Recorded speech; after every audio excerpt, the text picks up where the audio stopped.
All right, why don't we get started? Before we get into the agenda of the meeting, I'd like to ask Tegan to read the virtual meeting guidelines, which I'm sure most people are familiar with by now, but. Thanks, Mr. Chair. It is worth repeating, just in case there are any members of the public joining for sure. So just as a reminder, you will all be joining MPO members and also members of the public muted. Please allow the staff to mute and unmute you. If you mute yourself, what will happen is that you'll have to approve being unmuted next time. So that just takes an extra second or so. So bear with us as we mute and unmute you. If you are an MPO member, could you please rename yourself and put, comma, MPO member afterwards so that we can keep track of who is an MPO member.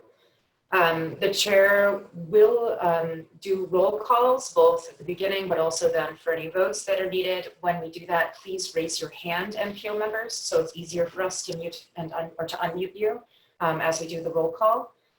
And then members of the public, during the public comment period and otherwise, you can also use the raise hand function. As a reminder, the raise hand function is if you go to the bottom of your screen and you click on the participants button, it brings up a list of participants, and at the bottom is a raise a hand button. So you can push that to get your name to the top of the list and to ask to speak. Lastly, if you are on the phone, I think you can also raise your hand or perform that function by doing *9. And that, Mr. Chair, I think is all. All right, thank you, Tegan. So Jonathan, could you put up the agenda? Or whoever's doing it. All right, I'll read the accessibility. Thank you, Steve. I'll go ahead and read the accessibility. Yeah. This meeting is accessible to people with disabilities. Zoom products are compliant with exceptions with the following standards: web content accessibility guidelines 2.1 level AA standards and revised section 508 standards. If you require any additional accommodations in order to participate fully in this meeting, please contact Rasheen Foley, MPO staff at rfoley@ctps.org or 857-702-3704.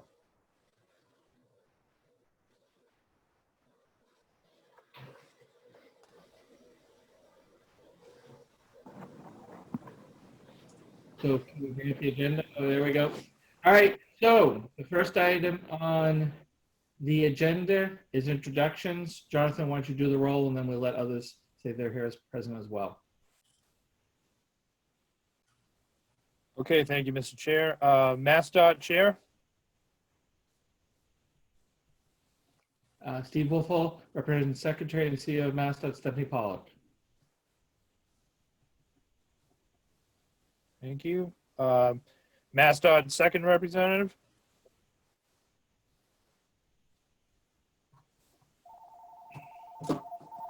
Here, John Romano, Mass DOT Highway. Is anyone else from MassDOT? Okay. Anyone else from Mass DOT?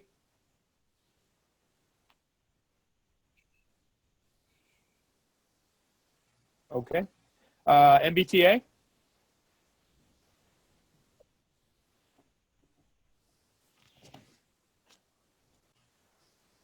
Okay. This is Samantha Silverberg from the MBTA. Oh, thank you.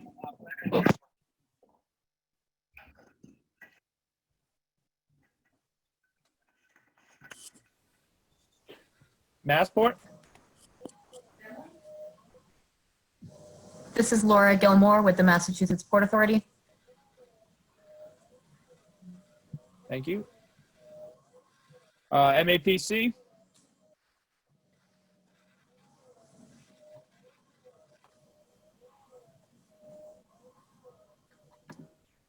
Jonathan, Eric just joined, so it might take him a second. Okay, I'll come back to him. Thanks, Rasheen. MBTA Advisory Board?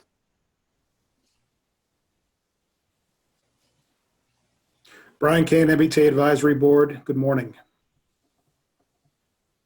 Thank you. Regional Transportation Advisory Council? Leonard Diggins, Advisory Council, here. Thank you. I'll go back to MAPC.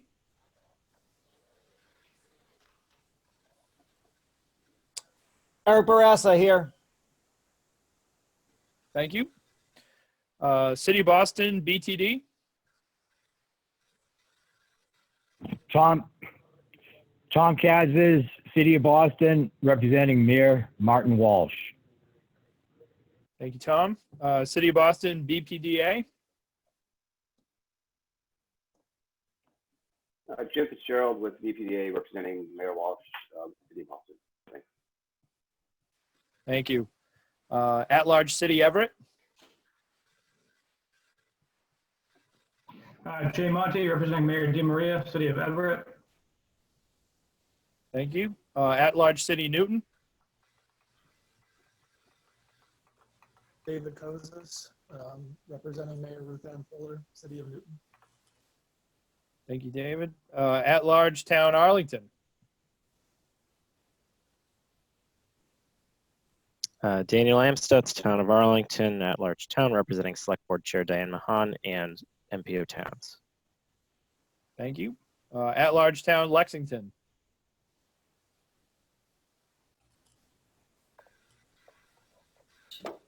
Sheila Page, at-large member, representing Doug Lucente as Chair of the Select Board and MPO Communities.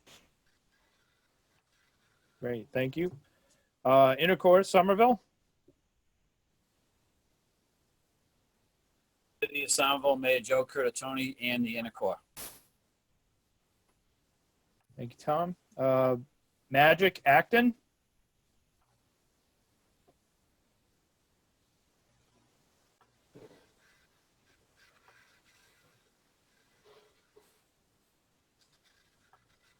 Austin Zagano, Town of Acton, representing the Magic Subregion. Thank you. Metro West, Framingham.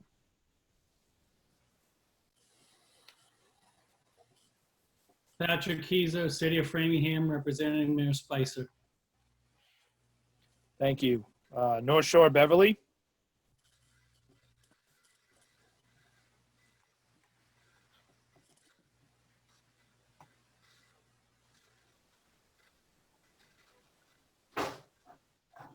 Okay. North Suburban, Woburn.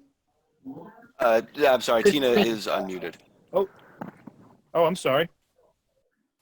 Tina Cassidy, representing Woburn Mayor Scott Galvin and the North Suburban Planning Council. Thank you. South Shore, Rockland.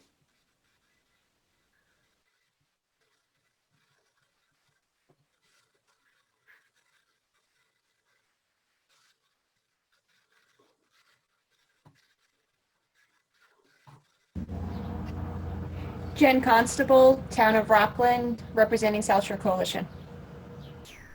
Thank you. Swap, Medway.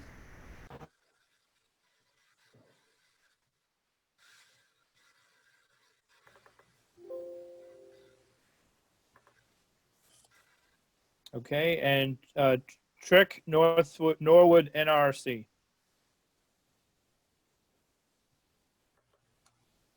Tom O'Rourke from the town of Norwood, representing the Trick subregion. Okay.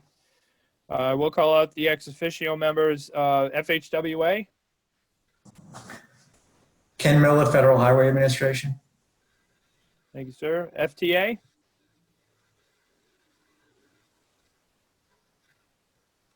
Okay, that calls the roll, Mr. Chair. I'm sorry, I did see that John Bouchard joined the meeting. Oh, okay. John Bouchard here, representing MassDOT, Jonathan Gulliver. Thank you, John. That calls the roll, Mr. Chair. All right, do we go around and there are members of the public that would like to identify themselves, or do we just wait till public comment, Jonathan? I believe we wait till public comments, sir, Mr. Chair. Okay. All right, so we're on to the next agenda item, the chair's report. I just have a quick report in that with the certification documents this year, we have talked to Federal Highway and throughout all the MPOs because of the difficulty in trying to get electronic signatures for everyone. FHWA is allowing us just to have the chair sign all documents that are certification documents that are approved by the various boards across our MPOs. So just wanted to let you know that any actions we take for certification documents, the chair will be in charge of signing it, at least until things change with this virtual approach to the MPO meeting. So I just want to let people know that. So does anyone have any questions on that? All right, so the next agenda item is agenda item 3. It's Executive Director's Report. Tegan? Thank you, Mr. Chair. So I'll just run through a few items. The first thing I would like to report is that we are moving ahead with a new hire. We have the new manager for the Transit Analysis and Planning Group, Paul Christner. He's starting on June 15th. He comes to us from Masco, and he also has prior experience at Massport, the City of Boston's BTD, and Volpe. So some of you certainly may know him. He was also an alternate for NPO meetings while he was at Massport. Some of you may have seen him on the board as well. And pardon my cat, please. Also I wanted to give a few outreach highlights. So last week we did host the second virtual TIP open house. And then we also co-hosted with MassDOT their CIP public meeting. And we had reasonably good participation in both in the virtual forum with over 30 people at each event. And staff can provide more details if you are interested. MPO staff also sent a survey recently to the Boston Region Municipal Contacts. I wanted to mention it because it is part of the 2020 UPWP discrete study called Exploring Resilience in MPO Funded Corridor and Intersection Studies. So this is MPO funded work. And the point of the survey was to gather information from municipalities about critical transportation assets, what they're doing in terms of carrying out vulnerability assessments and resiliency planning. So the survey closes June 9th. I believe it was sent out pretty recently, and we would love as staff to ask you all to help us disseminate the survey and encourage your own municipality or those in your subregion to complete it. If you'd like to know more about it, or if you have a question about it, then please feel free to reach out to Kate White or Roisin Foley.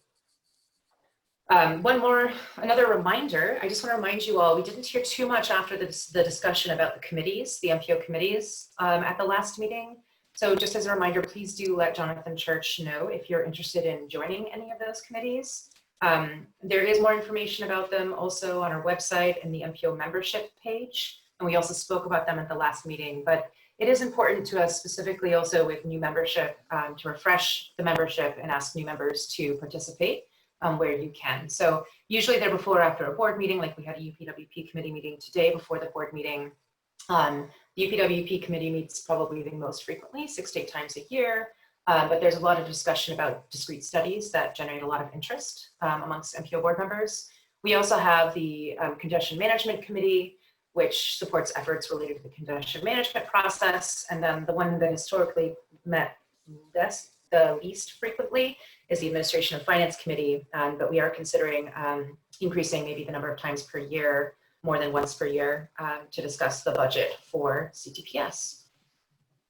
Okay, that's all for reminders. I wanted to set a little context for today. First, we're going to have a new work scope to discuss with you about a corridor study on Route 1 in Dedham. It's not an MPO funded study, but this is one of those scopes of work we bring to you because it does involve MPO staff and it does involve an MPO member. And so since we're going to engage in this and it's a relatively significant effort, we ask you to review and approve the scope. I think this is actually a very excellent collaboration between MAPC and CTPS and municipalities in the region. And it also will in many ways mimic some of the corridor studies we've done as part of the MPO work. Next, we'll be talking about the TIP. So we will discuss public comments. And if you are willing, vote to endorse both the 20 to 24 TIP amendment number 4 and also the federal fiscal year 21 to 25 TIP. And that incorporates amendment 4 of the prior TIP.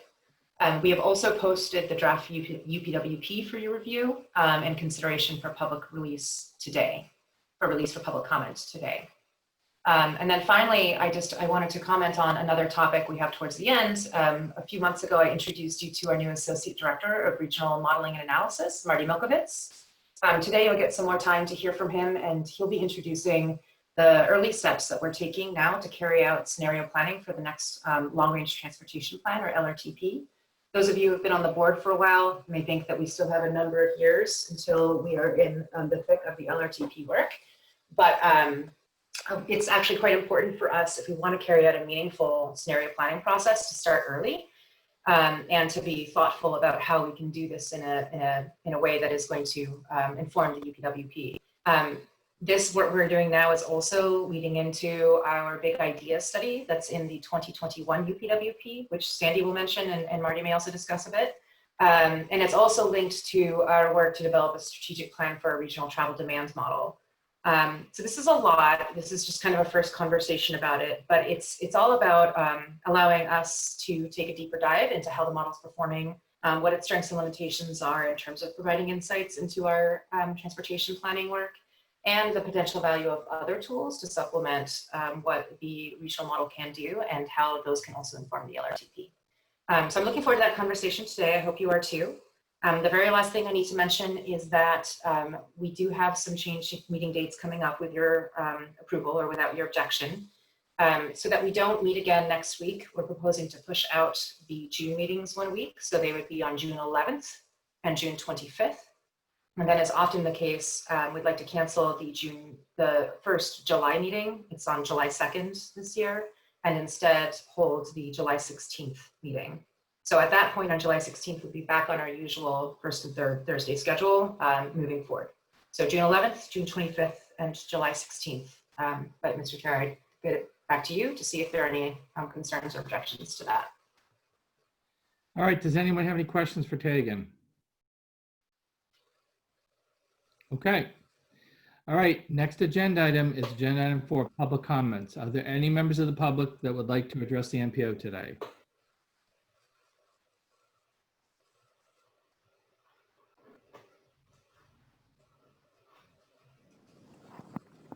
Anyone? Just a quick reminder, folks, if you go to the bottom of your screen and press the, I'm sorry, the participants button, a pop-up window will appear, and if you press the raise hand button at the bottom of that pop-up, yes, there we go. So we have comments from ITDP here. Okay, please go ahead. Hi, Folks, great, thanks. Oh, am I unmuted? Oh, you are, yes. Okay, so we have a few slides. This is Julia Wallers. I'm the Boston Program Manager for the Institute for Transportation and Development Policy, ITDP, here in Boston, and looks like they're just loading up some of our slides. We wanted to address you today with regards to the Rutherford Ave reconstruction project, namely just to share some of the results of a recent traffic analysis that we conducted with the help of AECOM. And this is part of some particular analysis that we've been doing in Everett along the Broadway corridor, exploring options, the potential for bus rapid transit from Everett, Glendale Square and Everett into downtown Boston, and the potential for that roadway to include Rutherford Ave per also the Lower Mystic Plan. And knowing that this is a major project on the tip, we thought it would be important to share some of our findings with you. So I have my colleague Ariyaf Sevit on the line as well. He might jump in. And I thank you for your time. And I'll just run through some of these slides, some of the concerns that we have, and that we hope that you'll keep in mind as you move forward with approving this tip. And I just want to put out that we're by no means trying to, thwart the progress on this project. We are very aware of the longevity of this project, having been going on for upwards of a couple of decades, as well as the potential to significantly impact travel patterns and quality of life in Charlestown. So with that, I'm guessing I can control my slides here, or do I need to let somebody know? How does that work? Sorry, I am giving you control right now. Sorry, just Okay. Slight technical issue there. Technical details. There we go. So you should be good to go. Okay. So Oh yeah, I'm sorry. Oh. I should have given you a heads up. There will be a delay. The delay. Oh, Do okay. we- Let me go back. But Julia, before you start, do we know how many other people have asked to speak today? Because we are bringing up the tip, so I want to be conscious of people's time too. Do we have a bunch of people that have signed up to speak or no? We only have ITDP's hands raised at the moment. Okay. All right. If we start seeing some, please let me know. But Julia, please try to move through because we do have a lot of business with the tip and stuff, and I want to make sure communities that are here also get to speak. Yep, no, we can speed through this. Basically, Glenn, I just wanted to share this data. This is the first time that we will have made any of this public, and we feel like there's an important time to do so. So basically, we just have concerns about the project, the design conflicting with the goals of the project, basically around being people-friendly corridor. I know there's been a big history of going from the service option to the underpass option, and that there's concerns based on what we found with today's traffic patterns that might raise some flags. Also concerns with the project's potential conflict with state goals. Waiting for the slide to change.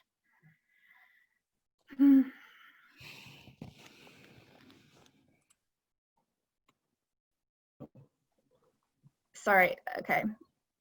Conflicts with city and state goals around people-oriented design, greenhouse gas emissions reduction, and really focus on the shift to multimodal priority designs and Vision Zero. You're all aware with this, so I can skip over this slide. The next slide we have up, sorry, the delay is,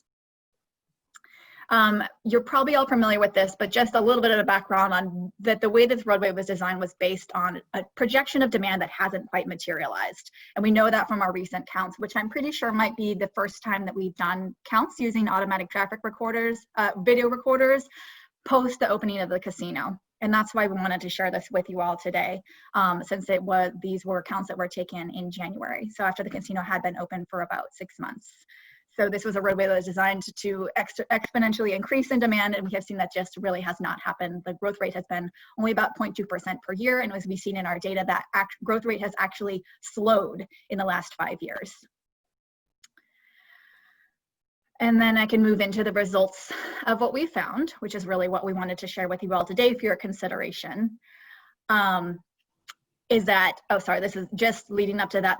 Really, the dominant flows here are southbound and northbound are dramatically different. I know the project team realizes this, but the thing to point out here really is that the underpasses carry a very small amount of the actual volume on this roadway. So it leads to question, Ari, were you trying to chime in there? Oh, for northbound traffic especially. Yes, sorry, especially for northbound, which causes us to question the utility of maintaining those underpasses if the reason for maintaining them is on capacity and vehicular flow alone. The numbers we're finding just don't underscore that.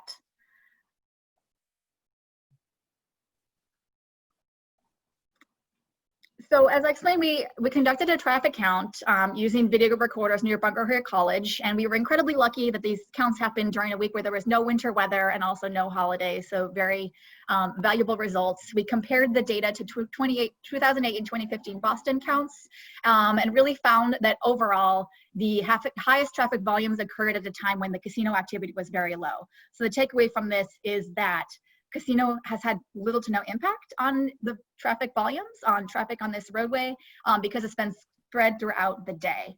And that, again, as I said, most of the traffic using the underpass is northbound, and very little of these cars are actually using those underpasses.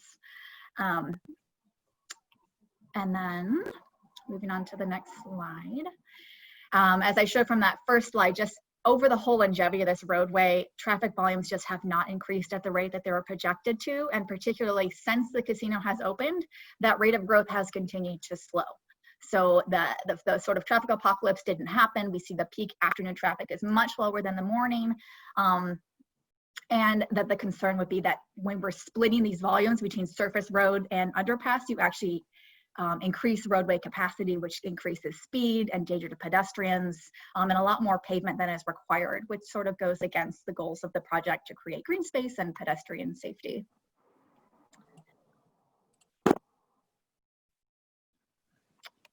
So we have a couple of graphs, or you can jump in here. This is one showing how the throughput of vehicles with the underpass option compares to the next slide, which would be with the surface option.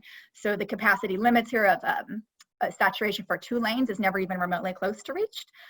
Even with there's just 1 lane in each direction, the volumes could be maintained with even just 1 lane per traffic per side.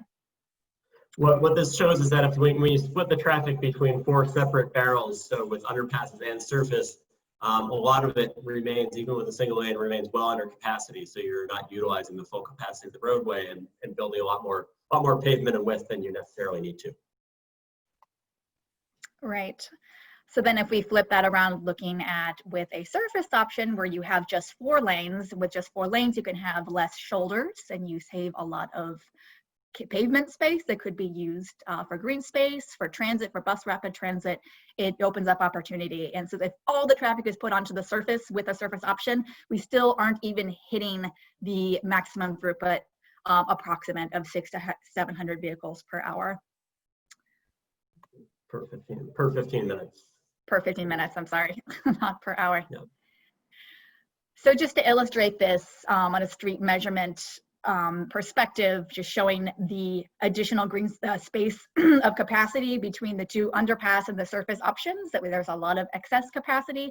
If we're maintaining these underpasses, the vehicle volumes don't warrant that. We're aware that there's potentially some engineering conflicts, some infrastructure issues, as well as fears of what was going to happen with traffic capacity. So we wanted to make sure that you actually saw how today's patterns are underscoring these 2 potential designs, recognizing that the underpass option is what is currently in the tip. So just to wrap this up, really the key takeaways, and the first one is probably not news to any of you, that southbound is higher than northbound, but neither experience volumes that remotely come close to hitting capacity with the underpass option. And I do want to acknowledge that the designs that were presented in October do show dramatic improvements for this roadway. And there is elements of road diet. There is more green space. It's a dramatic improvement from what's currently there, this highway relic from the 50s, from the 60s.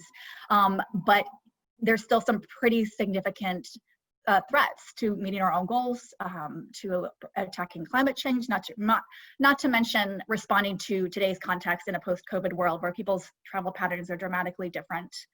And recognizing that growth of traffic has actually decreased, so we're not seeing an increase. So it would make sense perhaps to consider moving towards a roadway that actually has less pavement space, less capacity. And all this is without a transit option.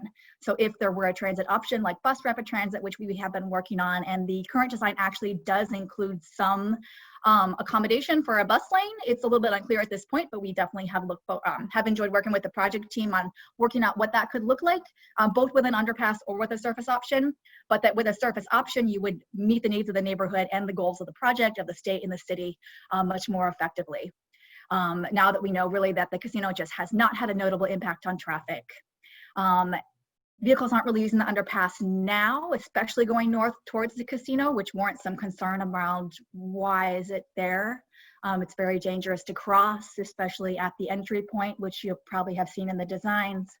And that by separating the surface and the underpass, you're just creating really wide roadways, more pavement space than is needed, both from a space perspective and from a capacity perspective. So missing opportunities to make this the truly transformative people-centered corridor that it could be.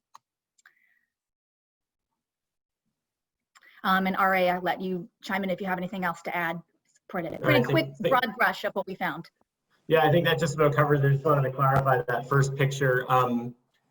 The first slide there where we showed a sort of older traffic count. That was from something called the North Area Terminal Study in 1962, which anticipated 80,000 vehicles by 1980 and built the roadway for 115,000. So they built a roadway at that point that is twice what the traffic volumes are today or more. And so we want to make sure that we don't do that again for the next 50 years. Yeah, and this is such a massive investment. If we have an opportunity to revisit it, even if it takes a little bit longer to get it right, we would encourage that the MPO consider doing that. And, working with the designs that we have now to make them a little bit better, to get some clarification from the team on, if and why the underpass option is necessary and how we can best incorporate more green space, more pedestrian space, and most notably transit space on this corridor. Thank you very much. And if anyone has questions or wants to see any more of the granular details, from our analysis, we'd be happy to share those with you. All right, does anyone have any questions for Julia or Ari, please? We've got one from, I believe we have one from Tom Katzis. I don't have a question. I don't have a question, but Mr. Chair, if it's appropriate, it's incumbent for Boston to respond to the comment letter in the presentation. If this is an appropriate time, I'll do so. Sure, go ahead, Tom. Well, on the comment letter in the second paragraph, second line from the bottom of the second paragraph, there's a note that the project will provide minimal improvements for people walking, riding bicycles, or using transit. So the comment is the project will provide minimal improvements for people walking, riding bicycles, or using transit. That's just not true. It's false. It's false. It indicates sort of a subjective mindset and not an objective review of what the design features really are. There are tons of improvements for bicycling, for walking. Let me get into a little bit of an explanation here, because some newer members may have been part of these presentations in the past. They may not have. The surface option, the tunnel option. The mayor of Boston, a year and a half ago, made a decision to go with the tunnel option. That was bolstered by an independent analysis conducted by the Lower Mystic Working Group, a collection of municipalities surrounding this roadway. That group made the determination that the underpasses were more appropriate. There's this comment in the comment letter that it's only 50,000 vehicles per day of traffic. Only 50,000. That's a good amount of vehicles still. And whatever the projections were because of the casino, it seemed to make sense, and everybody wanted to be conservative about it, and the verdict still is far from out on that. Look, as far as the bus lanes go, it's just patently not true that we didn't pursue bus lanes. We talked with the T very closely about possible bus lanes. The way the T operates is their hub is at Sullivan Square. This is how they want to operate. The bus is coming off of the highway into Sullivan Square. The speaker made the comment that there are some accommodations for bus lanes in the future, but we don't know what they are. Yeah, we'll have accommodations if that comes up. But right now, we work closely with the T, and it's not on the table right now. They're provided throughout the project, including at Sullivan Square, and at the Route 1 Tobin ramps. There's transit signal priority at all signals. There's robust bike facilities with a separated bike lane southbound and a 14-foot wide two-way separated bike lane on the northbound side. There's a road diet and there's a linear park added on the neighborhood side. Let me add something to this. The proponents of the underpass ultimately cite the lack of the reduction in park space from the underpasses. The MPO members need to be reminded that this is a transportation project that is we're optimizing park space. This is not a park project that is providing transportation space. This is a transportation project that is providing park space. The priority is transportation. Sullivan Square underpass decking will create a dedicated park that will link to Ryan Playground and new green space at the Hood Park. We're raising Main Street for resiliency for flooding by the water there. There are pedestrian facilities at all intersections and through the park space separated from the bike path. There's a new pedestrian bridge going at Bunker Hill Community College, a new signalized intersection at Bunker Hill Community College, Industrial Park, and Hood Park, allowing neighborhood access to the west side of Rutherford Ave.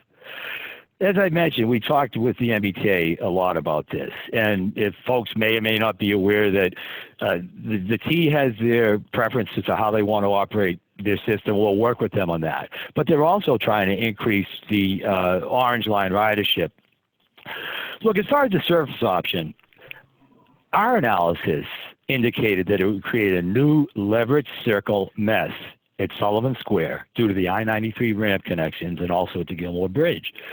We just disagree with this. We disagree, and we made a decision a while back to pursue the surface option. At this stage of the game, that's what we're pursuing for those reasons. For people on the MPO voting members who weren't at past meetings, with Jim Galuli, with Eric Mackey, our consultant, I thought we did a pretty good job of civilly and politely debunking the surface options. The theory that that's based upon, which is the traffic will dissipate, it might work in a larger area, but there's no place for the traffic to dissipate at Sullivan Square. So with that in mind, I wanted to give the city's comments to this, especially for members of the MPO who may not have been following this. There's different ways to look at the project. We've engaged the community with all sorts of community process.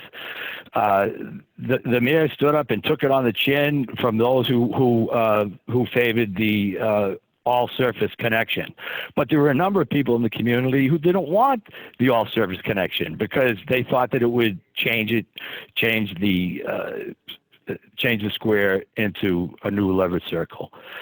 Mr. Chair, thanks for the comment. Thanks for the opportunity for Blossom to respond to that comment. Okay. Anything else on this? Clearly, there's a lot of still discussions to be had on this. So, we do have a comment, I believe, from John Bouchard, but we also have Darlene Wynn, who has her hand raised, who may just be stating her name for the record. So I'll go ahead and unmute her. Yes, that's correct. I just wanted to note, Darlene Wynn, City of Beverly. I arrived late. Thank you.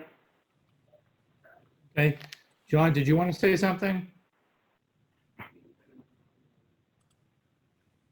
Tom Kadzis offering I appreciate Tom offering his thoughts. I raised my hand toward the end of the presentation, and I wanted to give Tom and Bill Conroy an opportunity. Obviously, it's a city proponent project. MassDOT is working with the city on, in the MPO on the funding, et cetera. And I wanted to make sure that they had an opportunity to comment. I want to comment on the specifics and of everything that was raised, because I think the city has been going through a very diligent and all-encompassing, all input in dealing with MassDOT at the Highway Division as well as at the MBTA to try and make all the improvements work for us. So I just want to make sure that they had that opportunity to comment, because I wasn't sure if they were on when I first raised my hand. Thank you, Mr. Chair. Okay. Anything else on this? I just wanted to respond quickly and apologize, Mr. Kadzis, if it didn't come clearly in our presentation that we certainly recognize that the redesigns for this project, even at its current state, is a dramatic improvement. And yes, there are accommodations for biking, for pedestrians, for multimodal, for green space. It's fantastic. I mean, it's an oasis compared to what's there right now. So absolutely, kudos to the project team for all of that. We wanted to share our results simply to underscore that the volumes that we've found shine some light on the potential to not need to use so much pavement space to make those goals attained even more effectively. So really food for thought for the MPO, not trying to throw a wrench in the plans, but to take this moment to revisit if there's an opportunity to do that, to make the project even better than it is today. And that we are also working on potential for bus priority with and without the underpass, recognizing that both are options and that with transit access, there's also a modal shift and potential to remove even more of those cars off the road with the transit option. So thank you and apologies for ruffling any feathers with that. All right, anything else on this? Looks like Tom has raised his hand. Go ahead, Tom. Yes, thanks, Ms. Wallers. I'd just say then, so what we have here is sort of a dichotomy. Your letter was one thing. your letter said that minimal improvements, that we didn't do anything with buses. In your presentation was something else. Your letter is going on record. So it's not like you ruffled feathers. You said things in your letter, refer to your letter, that are patently, in my opinion, untrue or that reveal subjectivity. Nothing about ruffled feathers. We get all the time. This is what we do for business. I'm just saying, if you have a comment and if you think that there's minimal improvements for people walking or biking, then say that, and you did. But then you said something else in your presentation. So I was just saying the thing that goes on record is the letter. Thanks, Mr. Chair. All right. So, like I said, there seems to be a lot of discussions that need to happen still in this project. Obviously, we're not going to debate this all today, but thank you for the comments and thank you for the response from John and Tom. Are there any other public comments from anyone else or any other questions about this from members? All right. Seems like there's none, correct? Not seeing anything. All right. So why don't we move to the next agenda item, which is agenda item 5, committee chairs reports. I believe there is one report. I believe it's from Ben, correct, Ben, for the UPWP committee that met this morning? Yes, thank you, Mr. Chair. Ben Muller, MassDOT Office of Transportation Planning and Chair of the UPWP committee here. This morning's UPWP committee, we voted to forward the draft 2021 UPWP to this board for release to public comment. This year's document has some excellent upcoming planning work identified, and the narrative is updated to remove some redundancies and improve readability. Staff did an excellent work preparing this document this year, and I really look forward to the release of this document for public comment. Additionally, the committee arrived at a consensus to move forward with the MPO staff proposal presented at this board at the last meeting to utilize the remainder of the transit mitigation budget, $30,000, for a literature review of successful Vision Zero policies in other geographies. So be on the lookout for a new work scope at some point in the near future for that work. Thank you, Mr. Chair. Thanks, Ben. Any questions for Ben? All right, so we'll look forward to Sandy's presentation later in this meeting. Any other committee chair reports? Okay, I don't believe there is any. So next agenda item is agenda item 6, Regional Transportation Advisory Council report. Leonard? Yes, we had an extra meeting yesterday, and we did that because we found out that Andrew Clark was leaving, and we had him on our agenda, or we wanted to have him come in and present on the CBD business, well, the CBD study about access to businesses and the future to come. And Andrew was kind enough to meet with us. We got a nice summary of those reports, and it was great. And it'll be interesting to see how the members felt about having these extra meetings, because if the members feel good about it, I think we'll do more. The technology allows us to do that, and if the members want to do it, we'll do more of those, and everyone will be invited. Thank you. Any questions for Leonard? All right, thank you, Leonard. Next agenda item is agenda item 7. It's an action item. It's approval of the April 30th, 2020 meeting minutes. Can I get a motion and a second to approve the minutes, and then open up to any questions or comments?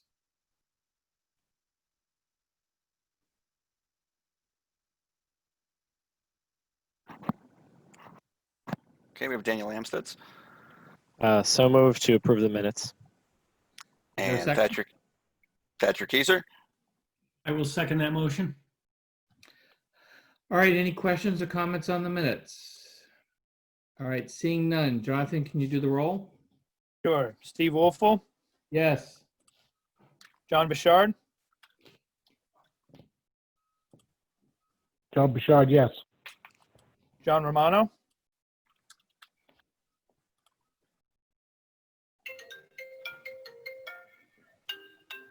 John Romano. Yes. Sorry. Thank you. Samantha Silverberg.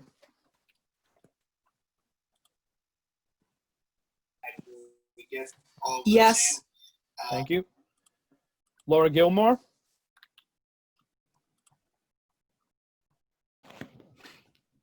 Yes. Eric Barassa. Yes. Brian Kane. Brian Kane, yes. Leonard Diggins, Leonard Diggins, yes. Tom Kadzis, Yes. Jim Fitzgerald, Yes. Jay Monty, Yes. David Kozis, Yes. Daniel Amstutz, Yes. Sheila Page, Yes. Tom Bent,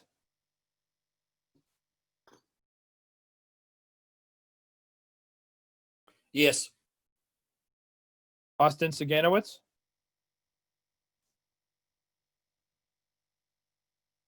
Yes. Thatcher Keyser, Yes. Darlene Nguyen, Darlene Nguyen, yes. Tina Cassidy, Tina Cassidy, yes. Jennifer Constable,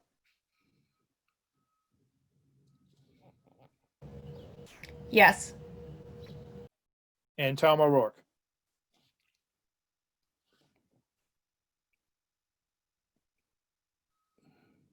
Yes. Thank you. Motion carries, Mr. Chair. Thank you, everyone. All right, we're on to our next agenda item. It's an action item. It's agenda item 8, work scope for the Route 1 Dedham Corridor study that Tegan talked about earlier. Mark Abbott, I assume will be presenting, so please go ahead, Mark. Thank you, Mr. Chair. Good morning, everyone. This work scope is for a corridor study for a portion of Route 1 in Dedham and Boston. As Tegan said, it is for a non-MPO funded study and is only for the tasks that CTPS will be completing for the study. We will also be working on the study with MAPC. We at CTPS will conduct a corridor study similar to the ones we conduct for the MPO, and MAPC will be coordinating a community engagement effort for the study.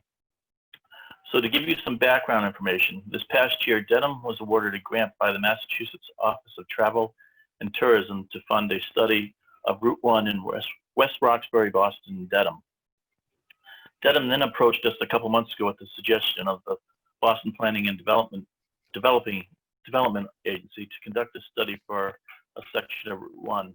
This section extends from the Route 1 intersection at Route 109 Spring Street and VFW Parkway in Boston to the Marine Rotary at Washington Street in Dedham.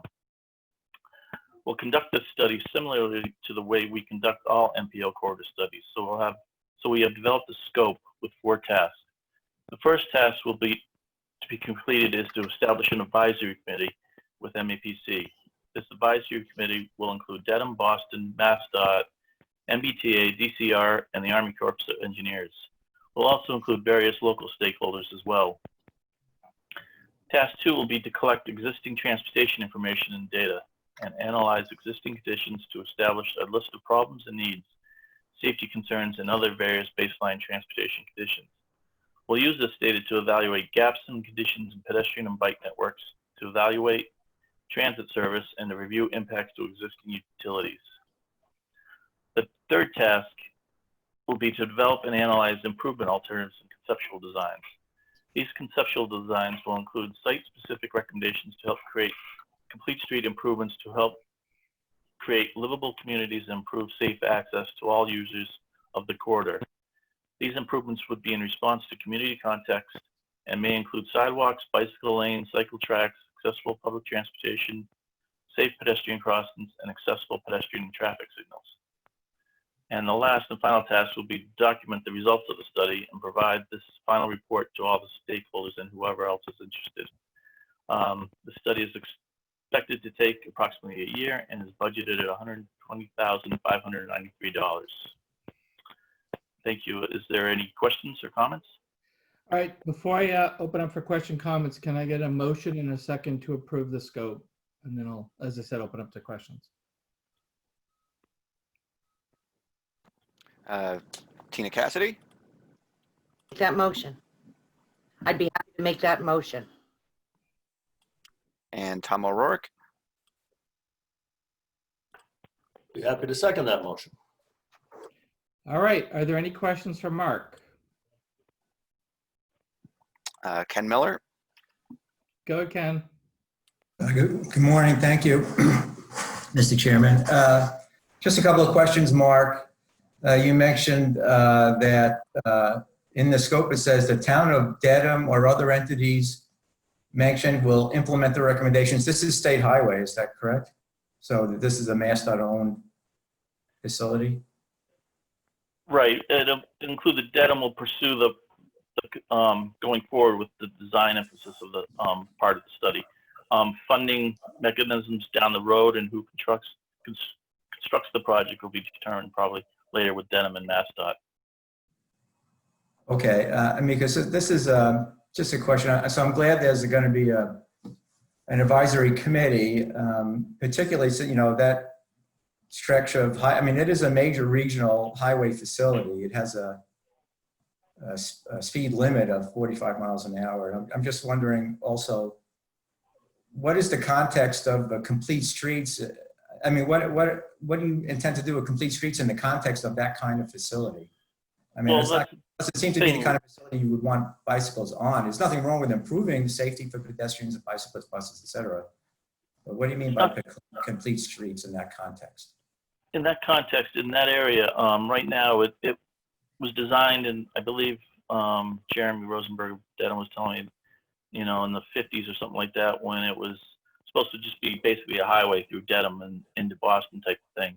But since then, there's neighborhood groups and different activities in the area, and also potentially along the waterfront there to expand the use of the roadway from just basically a highway, like you said, designed for 45 miles an hour through there, to include access to all different users, whether it's people visiting the riverway, improve transit, or even walking to the associated businesses along the corridor. So we'll be looking at including those aspects into the corridor as the way, you know, basically it's a highway scenario that's 6 lanes wide with a median that, you know, it's not very pedestrian friendly or bike friendly to get across type of things. So we want to improve those types of things as well. And also look at the roadway and its intent, whether it's, you know, fully at capacity or is there unutilized capacity where you might not need 6 lanes in that section. So we'll be looking at all aspects of that. I have a comment from Tegan. Mr. Chairman, but that is a major regional facility. It is a highway. There is a median barrier. It's mostly 4 lanes, not 6 lanes. And is it? I'm just curious. And all the development, it's just commercial development, is all on one side. Right. So I mean, so I think, you know, it would be good to have perhaps you know, not necessarily bicycle lanes on the road itself, but some, you know, some parallel bike facility. That would be great. But that's probably more where we're thinking, not anything that's shared on the roadway, because there is room on either side. It seems to be a large right of way, so we'll be looking at probably more so that type of options where it's separated. Okay, great. And who actually owns all the land? Is that the Corps of Engineers There's multiple users. There's DCR, I guess, for a portion of it, and then Army Corps that owns, I think, right on the waterfront type of thing with the Charles River. So there's multiple stakeholders involved there. So that's why we're. Go ahead. Sorry. But none of that is going to be developed. That's not developable land, is that correct? No, Dedham wasn't thinking that was going to be developed. They were thinking more possibly redevelopment their side of the roadway, the commercial side type of thing for future development. Okay, thank you. The last thing I would say is this: in addition to an advisory committee, it would be good for something. Perhaps depends on what you come up with. Perhaps as significant as the kinds of things you may be talking about. A public meeting or two might be useful also.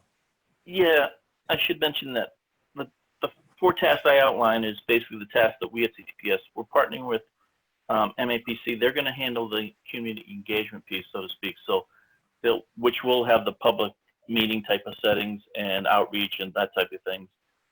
But they'll be doing that effort as part of the study, but under their own contract and funding. All right, are there other folks that have questions? Thanks, Ken. Go ahead, Tegan. Yeah, thank you. I just wanted to add to what Mark said, Ken. I think these are really great questions. And I think one of the really challenging things about the idea of complete streets is that people do use the terminology in very different ways.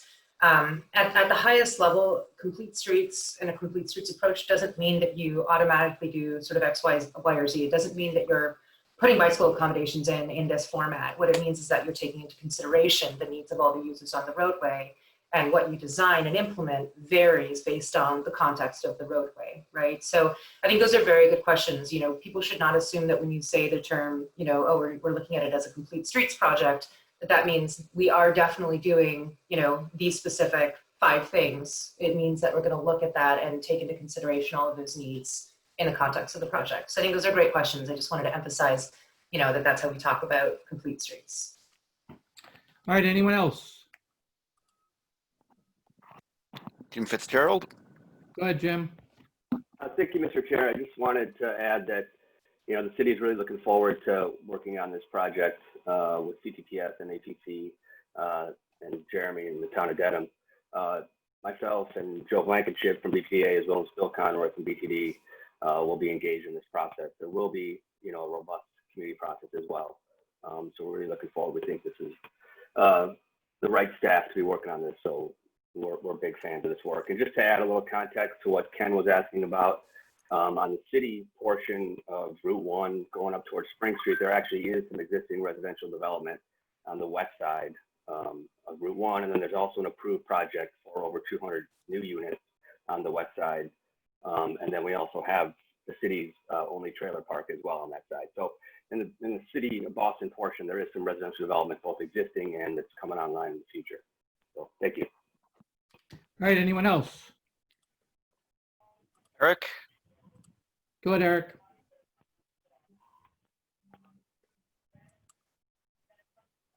Yeah, I just wanted to add that one of the reasons MAPC is involved is we're just wrapping up the Dedham master plan, and we did extensive community outreach, and the town really enjoyed the level that we did. In fact, we're just wrapping it up, and one of the last meetings we did was actually a virtual meeting with several hundred participants. We're also looking at this sort of 1 and 1A corridor with the Trick and the Swap subregions a little bit, and looking at sort of multimodal transportation along that corridor. So there's a lot of reasons to kind of coordinate there. And then on the land use side, a lot of Dedham's interests in kind of rezoning and redevelopment is along this corridor, and they're really looking at all those commercial and retail spaces for mixed use development. And so that's really the thinking around trying to make it more multimodal,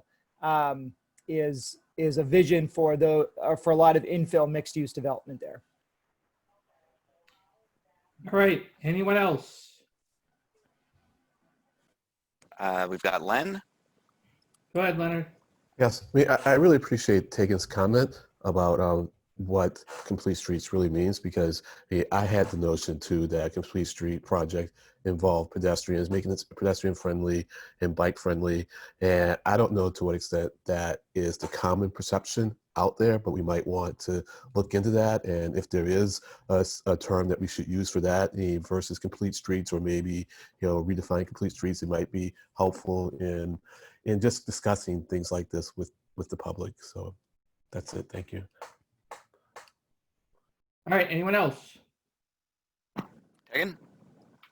Yes, Mr. Chair, if you don't mind, I'll just comment and say, yeah, we can try to do that. I think that it's just such a widely used term when you sort of refer back to a lot of the baseline, like the experts and how they talk about it. I think the problem is people, you know, tend to jump to the solutions in thinking about complete streets, rather than the idea that it is a consideration of a baseline accommodation for the needs of the most vulnerable people walking and biking.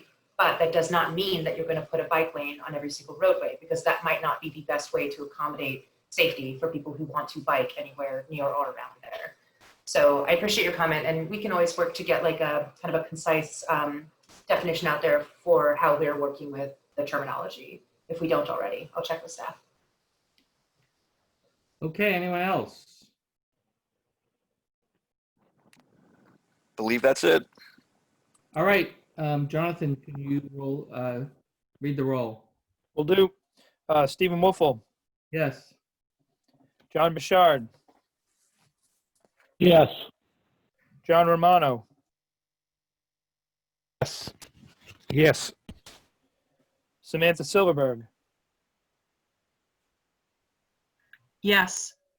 Thank you. Laura Gilmore. Laura Gilmore has stepped out of the meeting temporarily. Okay, I'll come back. Eric Barassa. Yes. Brian Kane. Brian Kane, yes. Leonard Diggins. Leonard Diggins, yes. Tom Kadzis. Kansas, yes. Jim Fitzgerald. Yes. Jay Monty. Yes. David Kozis. Yes. Sheila Page. I'm sorry, Daniel Amstutz. Daniel Amstutz. Yes. Now Sheila Page. Yes. Tom Bent. Yes. Thank you. Austin Saganowitz. Yes. Thatcher Keyser. Yes. Darlene Nguyen. Darlene Nguyen, yes. Tina Cassidy. Tina Cassidy, yes. Jennifer Constable. Jennifer Constable, yes. And Tom O'Rourke.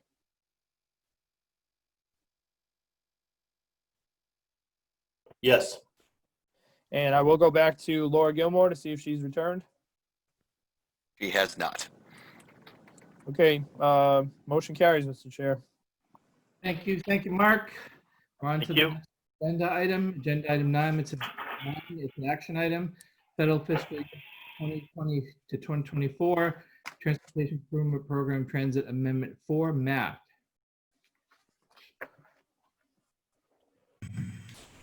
Yes, thank you, Mr. Chair, and hello, everyone. Hope you're all doing well today. For my first presentation today, I'll give you an overview of TIP Amendment 4, which we originally discussed at the April 30th MPO meeting. This amendment was released for public review on May 1st, and the public comment period closed on May 21st. We received no public comments on this amendment, so in lieu of going through those, I will remind you all of the content of Amendment 4 before a vote is taken on whether or not to endorse it. So much like TIP Amendment 3, which we discussed back in March and April, much like that amendment did for the highway programming, Amendment 4 aligns the MBTA's 2020 through 2024 programming with their proposed 2021 through 2025 allocations. This alignment will allow the MBTA to move forward with making its final obligations to projects and programs in federal fiscal year 2020, which is the current fiscal year. There are two tables posted to the MPO meeting calendar that outline the changes in the amendment in detail. The first table shows the proposed new year-over-year funding levels for each of the MBTA's programs, including stations and facilities, bridges and tunnels, buses, revenue vehicles, and signals and systems. This table mirrors the draft programming that's included in the federal fiscal years 2021 through 2025 TIP, which was released for public review on the same timeline as this amendment, and which we will come to here shortly in my next presentation. The second table compares the proposed totals presented in the first table to the most recent federal fiscal years 2020 through 2024 TIP that was endorsed by the MPO. That's as of Amendment 3. Fiscal year 20 was adjusted to reflect the projects the MBTA expects to incorporate into FTA grants during the rest of fiscal year 20 based on project readiness. And then fiscal years 21 through 24 were adjusted to be consistent with the draft fiscal years 21 through 25 TIP. In terms of total FTA formula funds, fiscal year 20 has increased to reflect the carryover of fiscal year 19 funds. Federal fiscal years 21 through 24 are lower than initially projected due to a reduction in 5337 formula funds received in federal fiscal year 20, which was then carried forward into the subsequent years. For other FTA funding programs, the Green Line extension increase shown in the amendment is due to $150 million of fiscal year 19 funds being carried over into fiscal year 20. And the ferry grant funding is likewise carried forward from fiscal year 19 into 2020. The railroad rehabilitation and improvement financing has been increased to include automatic train control and fiber resiliency, not just the positive train control program, and is based on the current drawdown schedule for these programs. The changes in annual TIP program amounts are based on project readiness and the current draft fiscal year 21 CIP, which has similarly been released for public comment, and that comment period remains ongoing. The only significant reduction in this amendment is for the Signals and Systems Upgrade Program, which is due primarily to a change in funding for the ATC North Side projects from FTA formula funds to an RRIF loan. These funds were reallocated to other TIP programs, including revenue vehicles, bridge and tunnels, and stations and facilities.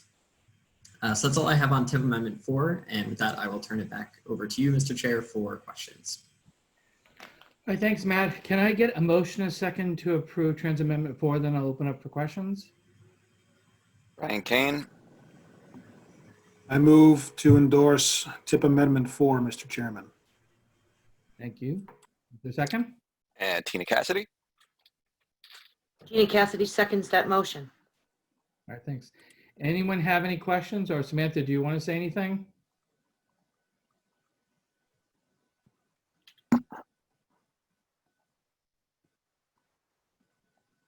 Anyone? Brian, do you have a comment? No, I think we should vote on this. All right. It sounds like we don't have any questions. Jonathan, can you read the roll?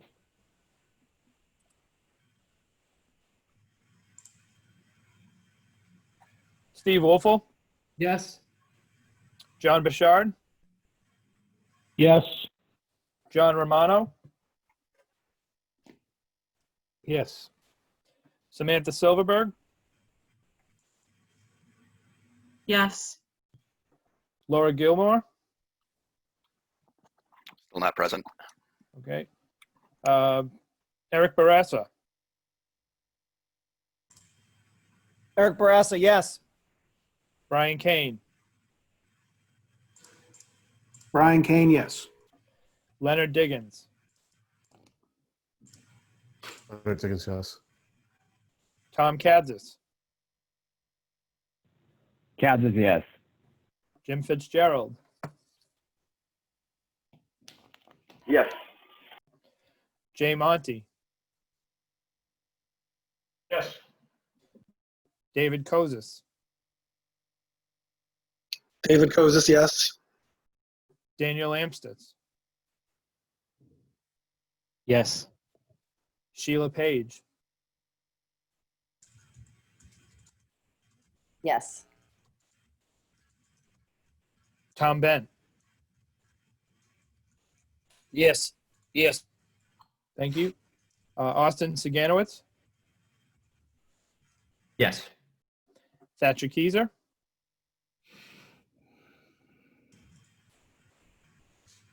Yes. Darlene Wynn, Darlene Wynn, yes. Tina Cassidy, Tina Cassidy, yes. Jennifer Constable, Yes. and Tom O'Rourke. Yes. And has Laura Gilmore returned? She has not. Okay, motion carries, Mr. Chair. All right, thank you, everyone. Thank you, Matt. So the next agenda item is agenda item 10. It's an action item for the federal fiscal years 2021 to 2025 TIP. Matt, it's you again. Thank you, Mr. Chair. So for my second presentation today, I'll review the public comments that we received on the draft federal fiscal years 2021 through 2025 TIP before the plan is taken up by you all for a final endorsement vote. Before we get into the comments, I want to remind everyone very briefly of the contents of this year's TIP. So the fiscal years 2021 through 25 TIP includes more than $4.5 billion in investments in highway and transit projects throughout the Boston region. It details all of the investments proposed using the MPO's regional target funds, as well as all of the investments proposed by MassDOT, the MBTA, CADA, and MWRTA using federal transportation funding. As noted earlier in the discussion of the TIP amendment, the fiscal years 2021 through 25 TIP also reflects the programming in fiscal years 21 through 24 of both TIP amendments 3 and 4, which have already been endorsed by this board. So the version of the TIP that is posted to the MPO meeting calendar under today's date is the same version that this board voted out for public review on April 30th. In the coming days, a final endorsed version of this TIP will be posted that includes the self-certification pages, which the chair discussed earlier. It's during the change in the signature process. The endorsed TIP will also include any changes based on public comments, greenhouse gas information for transit projects, and the public comments that we received over the last few weeks, along with responses to them, which we'll discuss here shortly. Though an endorsement vote will be taken today, the fiscal years 21 through 25 TIP won't go into effect until October 1st of 2020, with the start of federal fiscal year 2021. So moving now into the public comments, on May 1st, the draft TIP was released for a 21-day public review period. This comment period officially closed on May 21st, and all public comments received during this time have been posted to the MPO meeting calendar under today's date for your review. In addition to the actual letters themselves, there's also a table posted to the meeting calendar that summarizes all of the public comments and includes a response to them. These are organized by commenter and topic of comments for your ease of navigation. So this is something that Tegan touched on earlier, but I wanted to elaborate slightly and just say that we did host 2 virtual TIP open houses during the public comment period. At these sessions, we discussed the contents of the draft TIP and then discussed any comments or questions that arose during the presentations. And as Tegan mentioned, we had pretty good turnout with more than 30 people attending these sessions and got some positive feedback that these events helped make the TIP more accessible than some of the more traditional in-person outreach events that we've hosted on the TIP in the past. So this is certainly something that we'll keep in mind as we plan future outreach opportunities around the TIP and the other MPO work that we do. So at this time, before I dive into the comments, I'd like to give a quick shout out to my colleagues Matt Archer, Roisin Foley, and Kate White for their help facilitating the public comment period, compiling comments and responses, and hosting the open houses. As I mentioned in my presentation on the TIP last month, the entire TIP process certainly takes a village to put together, and the public comment period is no exception to that. So with all of that table setting, let's go ahead and dive into the comments. We received a total of 35 public comments on the draft TIP during the public comment period, on top of dozens more comments that we received during the development of this year's TIP, which we have shared with you sort of in progression over the last several months at several prior MPO meetings. So beginning with the comments that we received from our partners at MassDOT, most significantly, MassDOT requested that 2 new projects be programmed in the TIP in federal fiscal year 2025 using statewide bicycle and pedestrian funds. These projects are project number 610674, the reconstruction of Commonwealth Avenue in Newton for $5.9 million, and project number 610680, the Lake Cochituate Path in Natick for $3.8 million. So if you remember back to TIP project evaluations this year, we actually scored the Newton project and gave it a total of 51 points, but we were unable to program that project this year due to funding limitations for new regional target projects. So by MassDOT proposing that project for funding, that project will, assuming that the vote today is to endorse that decision, that project will not then appear on our list of projects to reevaluate for regional target funding next year. And just to clarify that, so, if a vote is taken today to endorse the TIP with these two projects added, then the final endorsed version of the TIP that we subsequently post to our website would include these projects. In addition to the addition of those two projects, MassDOT also requested several corrections and clarifications throughout the TIP, which have been addressed by MPO staff. And finally, MassDOT noted the disparity in emissions reductions through regional target investments for limited English proficiency populations, and requested that MPO staff further investigate this issue going forward and come up with strategies to address that. So that's certainly something we'll be considering in the coming months and as we get into next TIP cycle. Moving next to the Regional Transportation Advisory Council, who submitted a letter covering several topics. First, the Advisory Council appreciates the MPO's commitment to meeting funding targets by project category as set forth in the MPO's long-range transportation plan, and especially the significant investment made in recent TIPs and the proposed 21 through 25 TIP in complete streets projects. The Advisory Council is pleased to see that the Community Connections Program is fully funded and looks forward to seeing the results of the first 5 projects that are proposed in fiscal year 2021 in this TIP. And they are also excited to see how future funding is allocated in subsequent years through that program. The Advisory Council appreciates the continued time and effort of the MPO to measure and address equity in project scoring, project selection, and overall evaluation of the TIP. Given the limited funding available for new projects in 2025, the Advisory Council concurs with the MPO's approach to project selection this year, which focused on scoring or programming just the highest scoring project in each investment program. And also considering the limited funding available in 2025, as well as the current balance of funding directed to major infrastructure projects, the Advisory Council agrees with the decision to not fund the McGrath Highway project in 2025. The Advisory Council nevertheless believes that this is a very worthwhile project with important community benefits and hopes that it can be funded in 2026 and beyond. Finally, the Advisory Council is concerned about the extent of cost increases for projects that are already programmed in the TIP, and they recommend several approaches to addressing this issue. Their recommendations include consideration of cost control incentives for project proponents, penalties for cost increases, preliminary project scoring before a project is programmed, to signal to proponents whether or not their project would score highly and is worth investing in future design.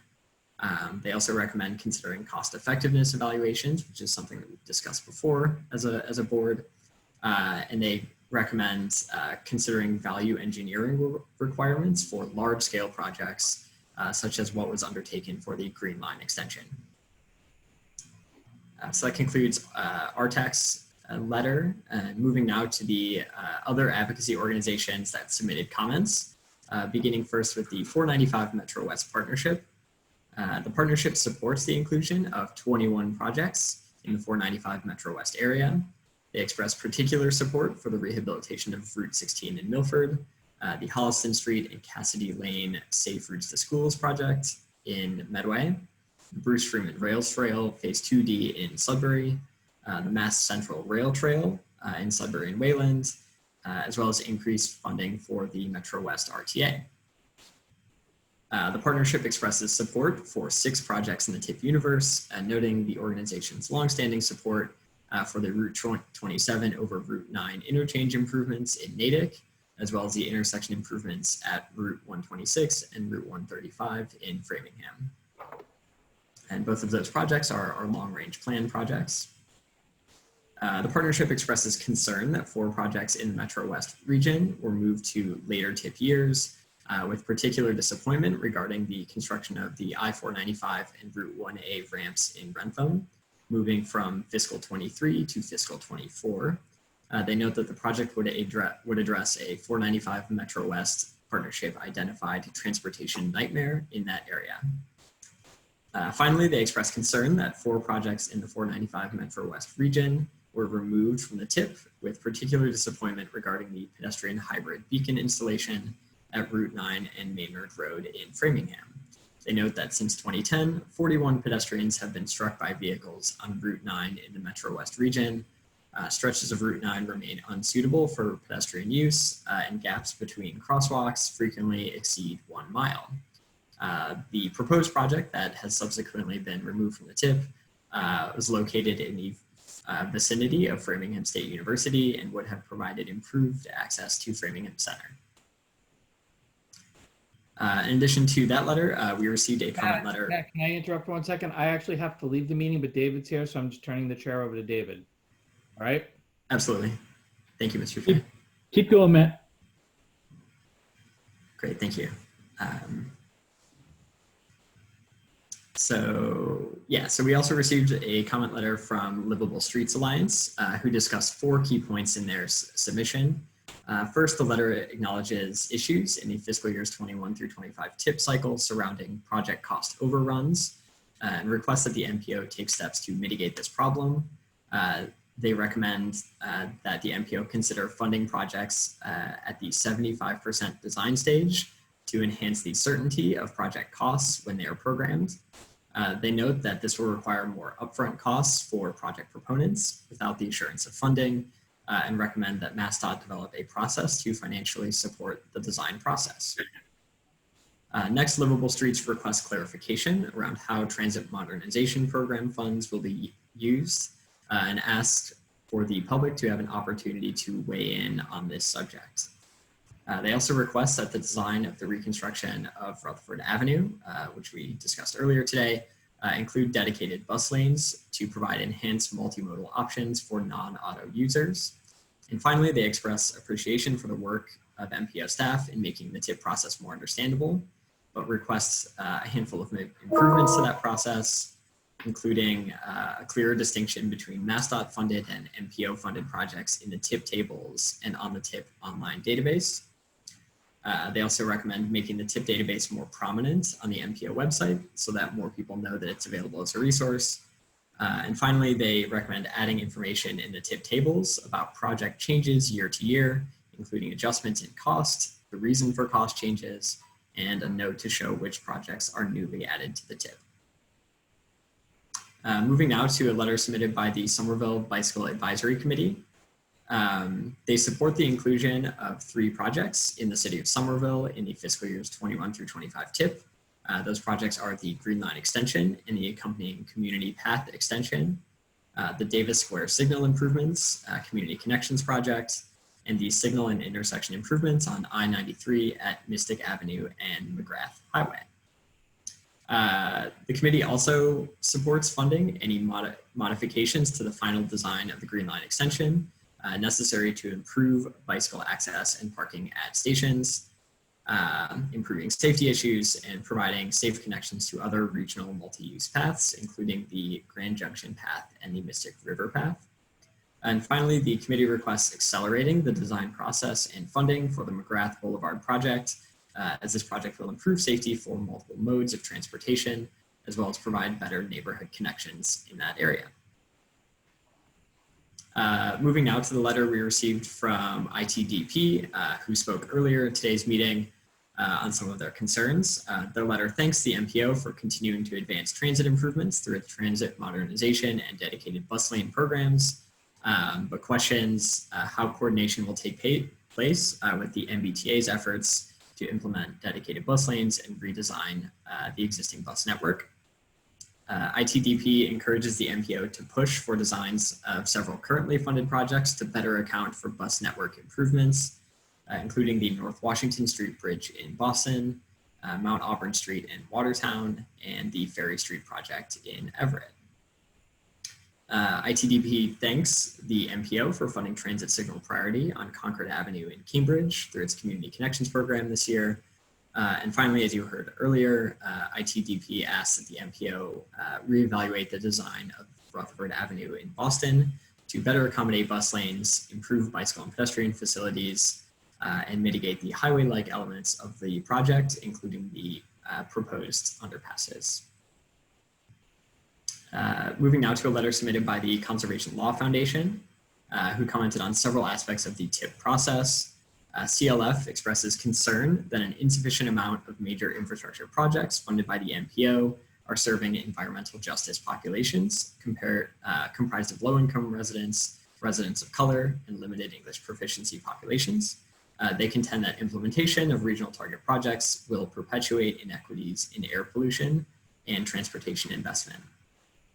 CLF also requests that monitoring and performance standards for any non-carbon dioxide pollutants be done on a local scale rather than a regional scale, as the impact of non-CO2 pollutants is local, affecting the people and communities where the higher levels of pollutants are located. They state that emissions reductions viewed only at a regional scale does not ensure that those emissions reductions are distributed equitably. CLF requests that MassDOT fully implement the Green Line Extension project, which includes the further extension to Route 16 in Medford. They also request that the red-blue connector be fully funded in the near term. They support both of these projects for the clear air quality benefits that they would provide, as well as for their ability to increase transit access for environmental justice populations. And finally, CLF advocates for the transition of existing diesel transit vehicle fleets in the region to zero-emission vehicles. And they request that climate resilience be a required component of all future projects funded in the TIP. Moving now to the MBTA Rider Oversight Committee, who submitted a letter on several aspects of the TIP. First, the committee commends commends the high levels of funding for the MBTA's Signals and Systems program, noting the reliability benefits of these investments and the benefits for transit riders. The committee also supports the investments being made through the pilot round of the MPO's Community Connections program. They express concern, however, that the implementation of two of these projects, the Newton Microtransit Service and the Sharon Carpool Marketing Program, may be possibly impacted by the ongoing COVID-19 pandemic. The committee commends the MPO for its ongoing performance-based planning and programming work, but requests more TIP before and after studies be done to properly evaluate the efficacy of investments being made through the TIP. And finally, they express support for the MPO's continued public engagement efforts and complement the improved legibility of the TIP. We also received a comment letter from Lucia Dolan of Green Newton expressing concern that the amount of CO2 reduced through the TIP is not a significant amount when compared to the annual CO2 emissions in the Commonwealth from transportation sources. She asks if the MPO can do more to reduce carbon emissions through investments in the TIP. We received several comments on projects that are currently programmed in the draft TIP. Beginning with elected officials, we received a letter of support for the TIP projects in Woburn from state representatives Richard Haggerty and Michelle Chicolo. They specifically support three currently programmed projects. Project 604996, the new Boston Street Bridge replacement, which will have significant economic development benefits for the area. They also support Project 608067, the intersection reconstruction at Route 3 and Bedford Road, which will improve safety at a high crash location. And finally, they support Project 610662, the roadway and intersection improvements at Woburn Common, and they thank the MPO for their continued support of these projects. We received two comments on project number 608522, the bridge replacement on Route 62 over the Ipswich River in Middleton. Comments were submitted in support of the project by two municipal officials in Middleton, Andrew Sheehan, the town administrator, and Katrina O'Leary, the town planner. They note the existing poor condition of the bridge and highlight how its reconstruction will provide connectivity benefits between the Middleton Rail Trail and Danvers Rail Trail. We received several comments in support of projects 609211 and 610544, which are the two segments of the Independence Greenway in Peabody. Support letters highlighted the connections that these projects will provide to the region's larger rail trail network and were submitted by the Solomon Foundation, the Essex National Heritage Commission, Peabody resident Walter Booth, Topsfield resident David Reed, and Concord, New Hampshire resident Robert Spiegelman. A comment letter from Henry Hayes, the town manager in Sudbury, was submitted in support of Phase 2D of the Bruce Fruin Rail Trail. This letter highlights the broad support for the project in the town of Sudbury, and also highlights the municipality's commitment to moving the project forward to advertisement in the coming years. We received a letter of support for project number 607777, the reconstruction of Mount Auburn Street in Watertown. And that letter is from Matthew Schumann, the town engineer in Watertown. He notes that the project will greatly improve bicycle and pedestrian accommodations along the corridor, improve safety at a high crash location, and provide transit benefits through the possible use of bus queue jumps or transit signal priority. Last up for the program projects, we received a letter from the BPDA on project 610537, the Ellis Elementary Traffic Calming Project. BPDA notes their enthusiasm for the project's programming and highlights the extensive work that's been done to coordinate these improvements with community members in Roxbury. They argue that the need for this project is significant given the number of students who walk and take the MBTA to schools in this area, and therefore question why the project was programmed in federal fiscal year 2024 rather than being programmed in an earlier year of the Safe Routes to Schools program. The city requests clarification on why the project was programmed in this later year and highlights their desire to coordinate the project schedule with the implementation of another traffic calming project in the same area in 2021. Finally, we received a handful of comments on other concerns in the TIP, so not on projects that have already been programmed. We received 9 comments raising a host of concerns on project number 609204, that is the Belmont Community Path. This project was considered for funding during the project evaluation process for this year's TIP, but was not funded due to the limited financial capacity for new projects in fiscal year 2025. The commenters on this project are abutters to the proposed path route and include Cosmo Catarino, Frank French, Jessica Whitehead, Annie Shee, Cindy Taylor, Margaret Waters, Maria Leza, Darren Takamoto, Paul Kabutsi, and Jen, who did not offer a surname in her letter. The commenters are opposed to the funding of this project as it is currently designed. The proposed design runs along the north side of the commuter rail tracks in Belmont, abutting homes and requiring easements. The commenters advocate for an alternative route along the south side of the commuter rail tracks that would abut Belmont High School, which would better facilitate student travel and be built on land owned by the MBTA and the town of Belmont. Additional issues raised by the residents include safety concerns with regard to the path's proximity to the commuter rail tracks, damage to private property resulting from the path's construction, including the removal of mature trees, the exacerbation of existing drainage issues in the area due to increased impervious surfaces, the loss of privacy for abutters, the possibility of decreased property values, decreased quality of life due to noise and lights from the proposed projects, high project costs, and the potential for increased crime in the area as a result of the project. Many of the commenters also allege that the town of Belmont has not properly engaged abutters on the project, failing to keep residents informed of key project information and neglecting to appropriately address the concerns of abutters on the project's design. Some commenters also question the chosen routing of the project as it differs from an earlier routing recommendation made by the original project consultant. The commenters state that this project, again, should not be funded until these issues are properly mitigated.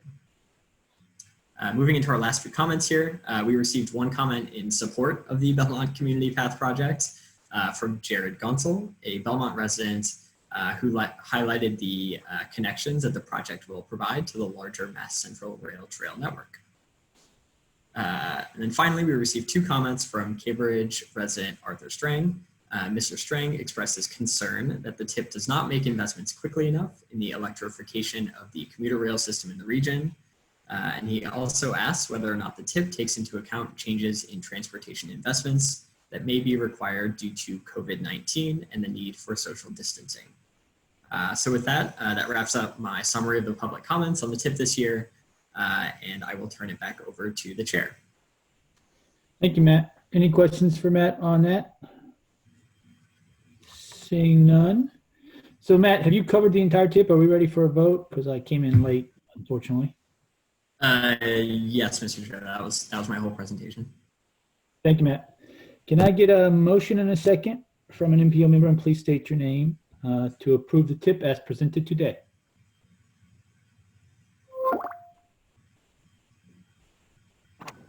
We've got David Kozes. I'll make a motion to approve, but I did have a comment to make. Go ahead, David. Sorry. It's regarding the ComAv carriageway project. So, we're thrilled to hear that that letter from MassDOT came in recommending funding for 2025. We've been expecting that letter, so I've been checking it. I haven't seen the letter yet. And of course, we would have written our own letter of appreciation. But it's great news. I want to thank MassDOT on behalf of Mayor Fuller and, all the pedestrians and cyclists that will have a much safer experience now. Thank you, David. Now, David made a motion. Is there a second? I believe Brian Kane. Can you unmute Brian? I will second David's motion, please. Thank you. Motion being made and seconded. Please call the roll. David Moeller, Yes. John Bouchard, Yes. John Romano,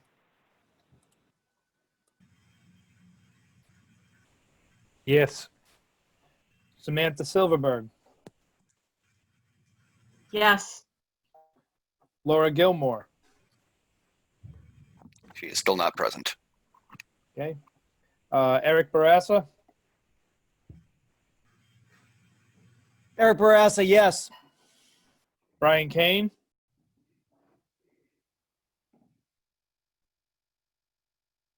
Brian Kane, yes. thank you. Leonard Diggins, Yes, I mean, I thought there was going to be maybe a little bit of discussion, but I do approve, but maybe after this I can ask a question. Thank you. I'm sure. I'm sorry, Lynn. continue the roll, Mr. Chair. Yeah, go ahead. Tom Kazis, Tom Kazis, yes. Jim Fitzgerald, Yes. Jay Monty, Yes. David Kozis, David Kozis, yes. Daniel Amstutz, Daniel Amstutz, yes. Sheila Page, Yes. Tom Bent, Tom Bent, yes. Austin Saganowitz, Yes. Thatcher Keyser, Thatcher Keyser, yes. Darlene Wynn, Darlene Wynn, yes. Tina Cassidy, Tina Cassidy, yes. Jennifer Constable, Yes. Tom O'Rourke, Yes. and Laura Gilmore, just in case she's back. She is not. Okay, motion carries, Mr. Chair. John.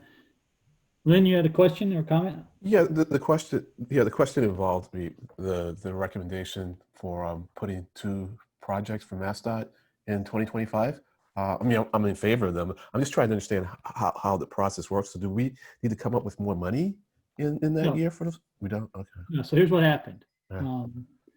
We had a draft list of bike and ped projects that we wanted to do across the Commonwealth. We spend this money across the Commonwealth. One of the other MPOs was not able to come up with their share of the money. So that left money available. So we then went to the next priority project, and that happened to be in this region. So we brought that money that we were going to spend in a different region back to this region so that we're always spending all of our money. Got it. Thank you. I appreciate that. You're welcome, Lynn. Explanation. All right. I'm sorry I didn't call you before we took the vote. Thanks. That's okay. What's next item on the agenda? Next item on the agenda is the Unified Planning Work Program. Sandy? Thank you, Mr. Chair. So I am today introducing the to the MPO the draft Federal Fiscal Year 2021 Unified Planning Work Program, or UPWP. I will be asking the MPO today to vote to release this document for a 30-day public comment period.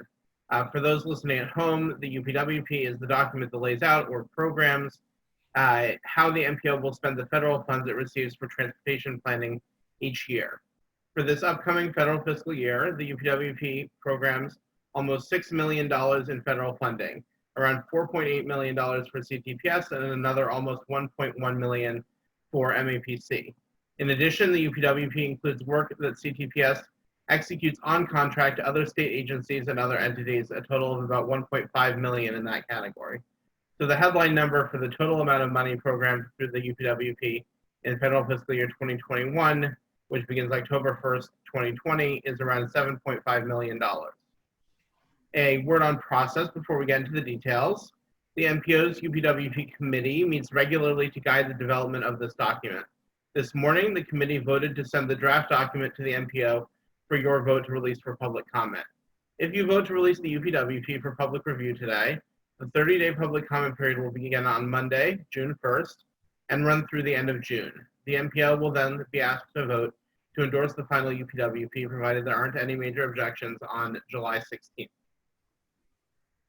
Digging into the details a little bit, first I want to make you aware of a few changes to the document from past years. For the most part, it's by and large the same, but there are a few relatively minor changes. Perhaps most prominently, you will note that for the most part, we no longer distinguish between federal highways 3 CPL and federal transit section 5303 funding for individual tasks. As you've heard here before, these contracts are now being awarded to the MPO jointly, and as such, we do not lay out a breakdown for each individual item in the UPWP.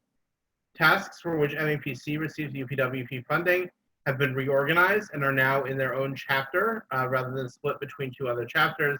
Thank you very much to Eric Barassa for facilitating that change. We've inserted a new task into Chapter 3, the Certification Requirements section, which covers the core activities of the MPO, called Research Next Generation Data and Tools. This task, which will be ongoing and occur every year, will help us examine new and emerging data tools and their applicability to the MPO's work. In the scenario planning discussion in a moment, Marty will describe the work we're doing to identify the MPO's needs for such new tools. The material relating to the budget and financing of the UPWP has been deleted from Chapter 2 because it also appears in the exact same format in the executive summary and Chapter 8.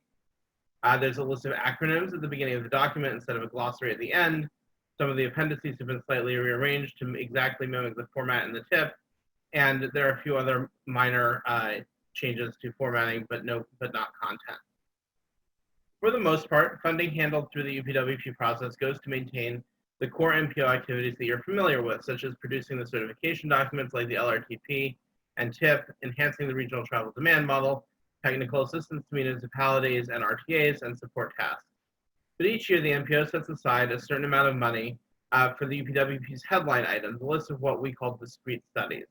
You have the list in the posted materials for this meeting, but I just want to talk through each of these a little because we're excited about them.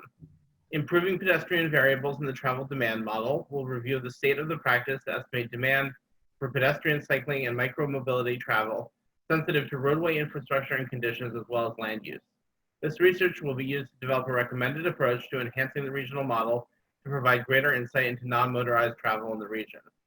Regional TDM strategies sets aside a small amount of funding for the MPO and MAPC to jointly host a forum on travel demand management and the barriers to more widespread adoption of such strategies in our region. We have 3 recurring corridor and intersection studies that the Traffic Analysis and Design Group at CTPS conducts every year or every other year. You frequently see the results of these studies here at the MPO meetings. Trip generation rate research will ground truth the Institute of Traffic Engineering, or IT, estimates of trips generated by specific types of developments by comparing them to estimates and observed data from local contacts from our region. The Intersection Improvement Program will allow staff to analyze a number of intersections across the region and make low-cost recommendations to municipalities for improvements. Access to Commercial Business Districts Phase 2 and Future of the Curb Phase 2 are both expanded follow-ups to studies that staff conducted under the FFY 2019 UPWP. They will collect more data on how people arrive at and behave in commercial districts, and more information about what the future of curb usage may look like.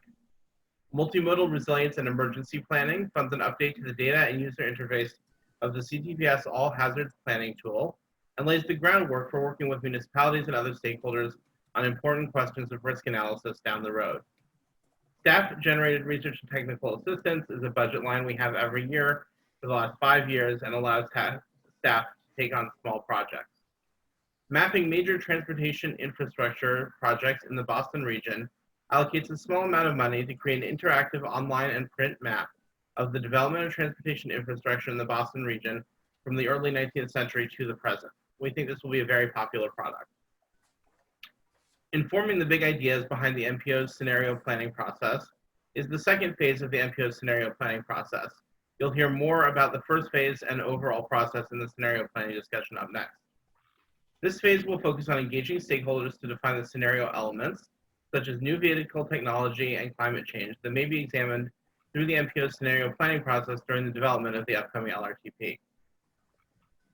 As a reminder, the public is invited to comment on the content of the UPWP during the 30-day public comment period, and particularly on the scopes of the discrete studies. More detailed scopes for those and for other work will be presented to the MPO after the beginning of the new federal fiscal year on October 1, 2020. There will be 2 Zoom-based open houses during the comment period. Please keep your eyes open, looking for an email with details on those. I'm happy to take any questions at this time. If and once all questions have been addressed, I request that the MPO vote to release the FFY 2021 UPWP for a 30-day public comment period with the anticipation of final endorsement of the document on July 16th. Thank you, Sandy. Questions for Sandy? Brian Kane. Process question, Mr. Chairman. Sometimes we seem to release documents for 21 days and others for 30 days. How does that work in this case? So I'm gonna try to answer this question and staff will correct me. My understanding is the Boston MPO has a 30-day requirement for, I believe, the LRTP and the UPWP, and has a 21-day requirement for all other documents. Is that correct? I see Tegan has her hand up, but I believe that is correct. Tegan, you want to talk? Nope, that was all. I just wanted to be able to confirm if needed. Okay, thank you.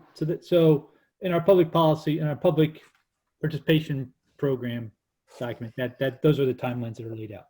Makes sense. Thank you. Other questions or comments? Seeing none, can I get a motion and a second from an MPO member to release for a 30-day public comment period? And please state your name for the record when you make the motion. So I see Eric Barassa and Thatcher Keyser. Can you unmute one at a time, please?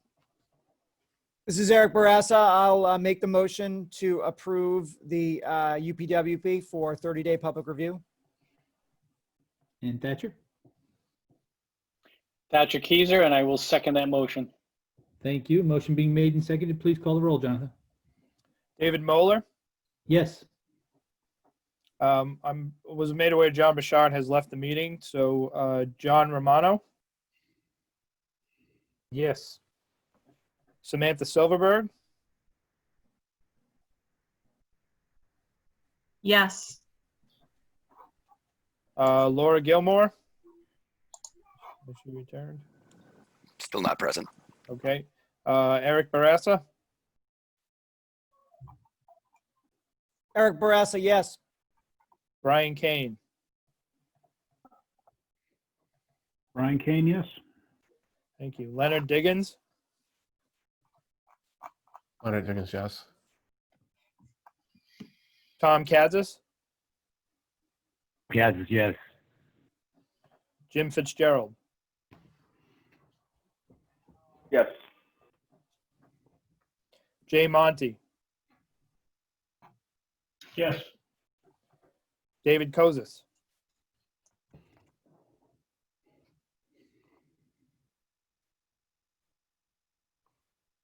David Kozis. He's present and unmuted, but so you might want to circle back to him. Okay. Daniel Amstutz. Yes. Sheila Page. Yes. Tom Bent, Yes. Austin Saganowitz, Yes. Thatcher Keyser, Thatcher Keyser votes yes. Darlene Wynn, Darlene Wynn, yes. I was made aware that Tina Cassidy has left the meeting. Jennifer Constable, Yes. and Tom O'Rourke.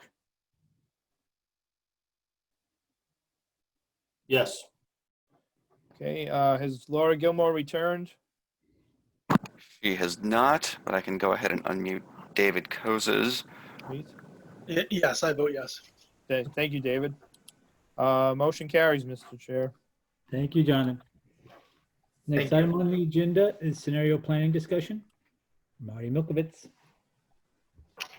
Thank you, Mr. Chair. Good morning, everybody. Matt, am I able to share my screen? You should be. Okay, let me give it a shot.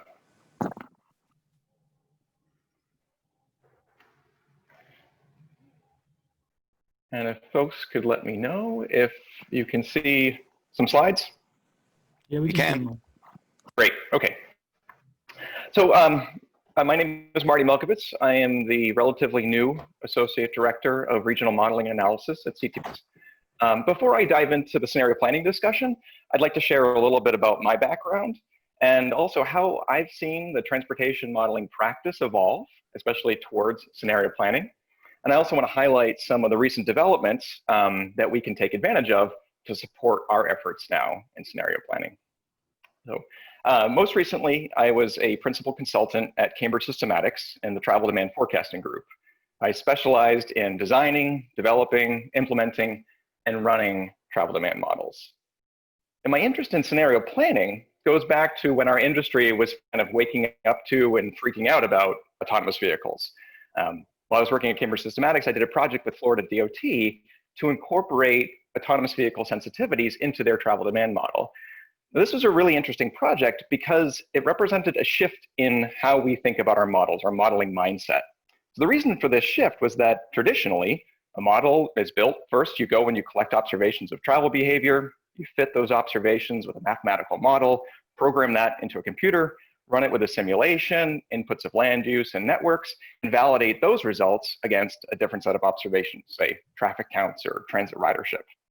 But when we're considering autonomous vehicles, we didn't have any observations. We could look at pilot studies and research and come up with assumptions and ideas, theories about how they might change roadway conditions, say improved reliability or improved capacity with narrower lane widths. But they also might change travel behavior. Who minds congestion if you can use that time productively? But again, there's no observations to either estimate or validate the model. So we program those sensitivities into the model, but unlike that traditional approach where you have the data to base it on, you can defensively select a point for each input based on those observations. But we don't have that for AVs. So we define ranges of things. What's the reasonable range? Even negative impacts or positive impacts of the AVs. And then when we ran the model, we would select points across those ranges. And what this prompted is we have all these different inputs, like I said, on the supply side of roadway conditions, on the demand side, travel behavior, and we really suddenly end up with this ever expanding number of experiments that we'd like to run in order to, and that brings up a whole other set of challenges. We have to organize the input data, the runtime of the model, and then looking at and analyzing the outputs. Now, if we had just gone back and used the traditional approach and chosen a single point, said, well, let's take the midpoint of all of these different ranges and evaluated, there's so much uncertainty about this new technology.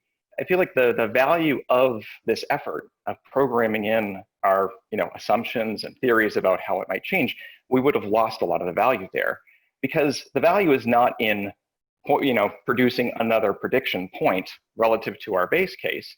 It's in looking at the relationships and looking at this complex nature of all the inputs. So what this represents is a move from the traditional sort of a predict, then design your projects against it, predict, then act approach to modeling into more of an exploratory approach. where the way we're using the model is as a tool to gain insight into how these, in this case, different assumptions about autonomous vehicle impacts would play out across our very complex system of roadway and transit networks and demographics and land use distribution. So fortunately, at this point, Sarah's son at FHWA was really thinking along the same wavelength, and she prepared a research project called Exploratory Modeling and Simulation. And so I was the principal investigator on that project, and through it, we produced an open source utility that facilitates those difficult steps, running the model many times, organizing all those inputs, and then providing analysis tools and visualizations to help work with the outputs of the model. So now my current role at the Boston MPO, I'm here to support our modeling needs, and these include both a robust scenario planning effort as well for the next LRTP, as well as maintaining and enhancing the model for the project work and that traditional predict then act practice.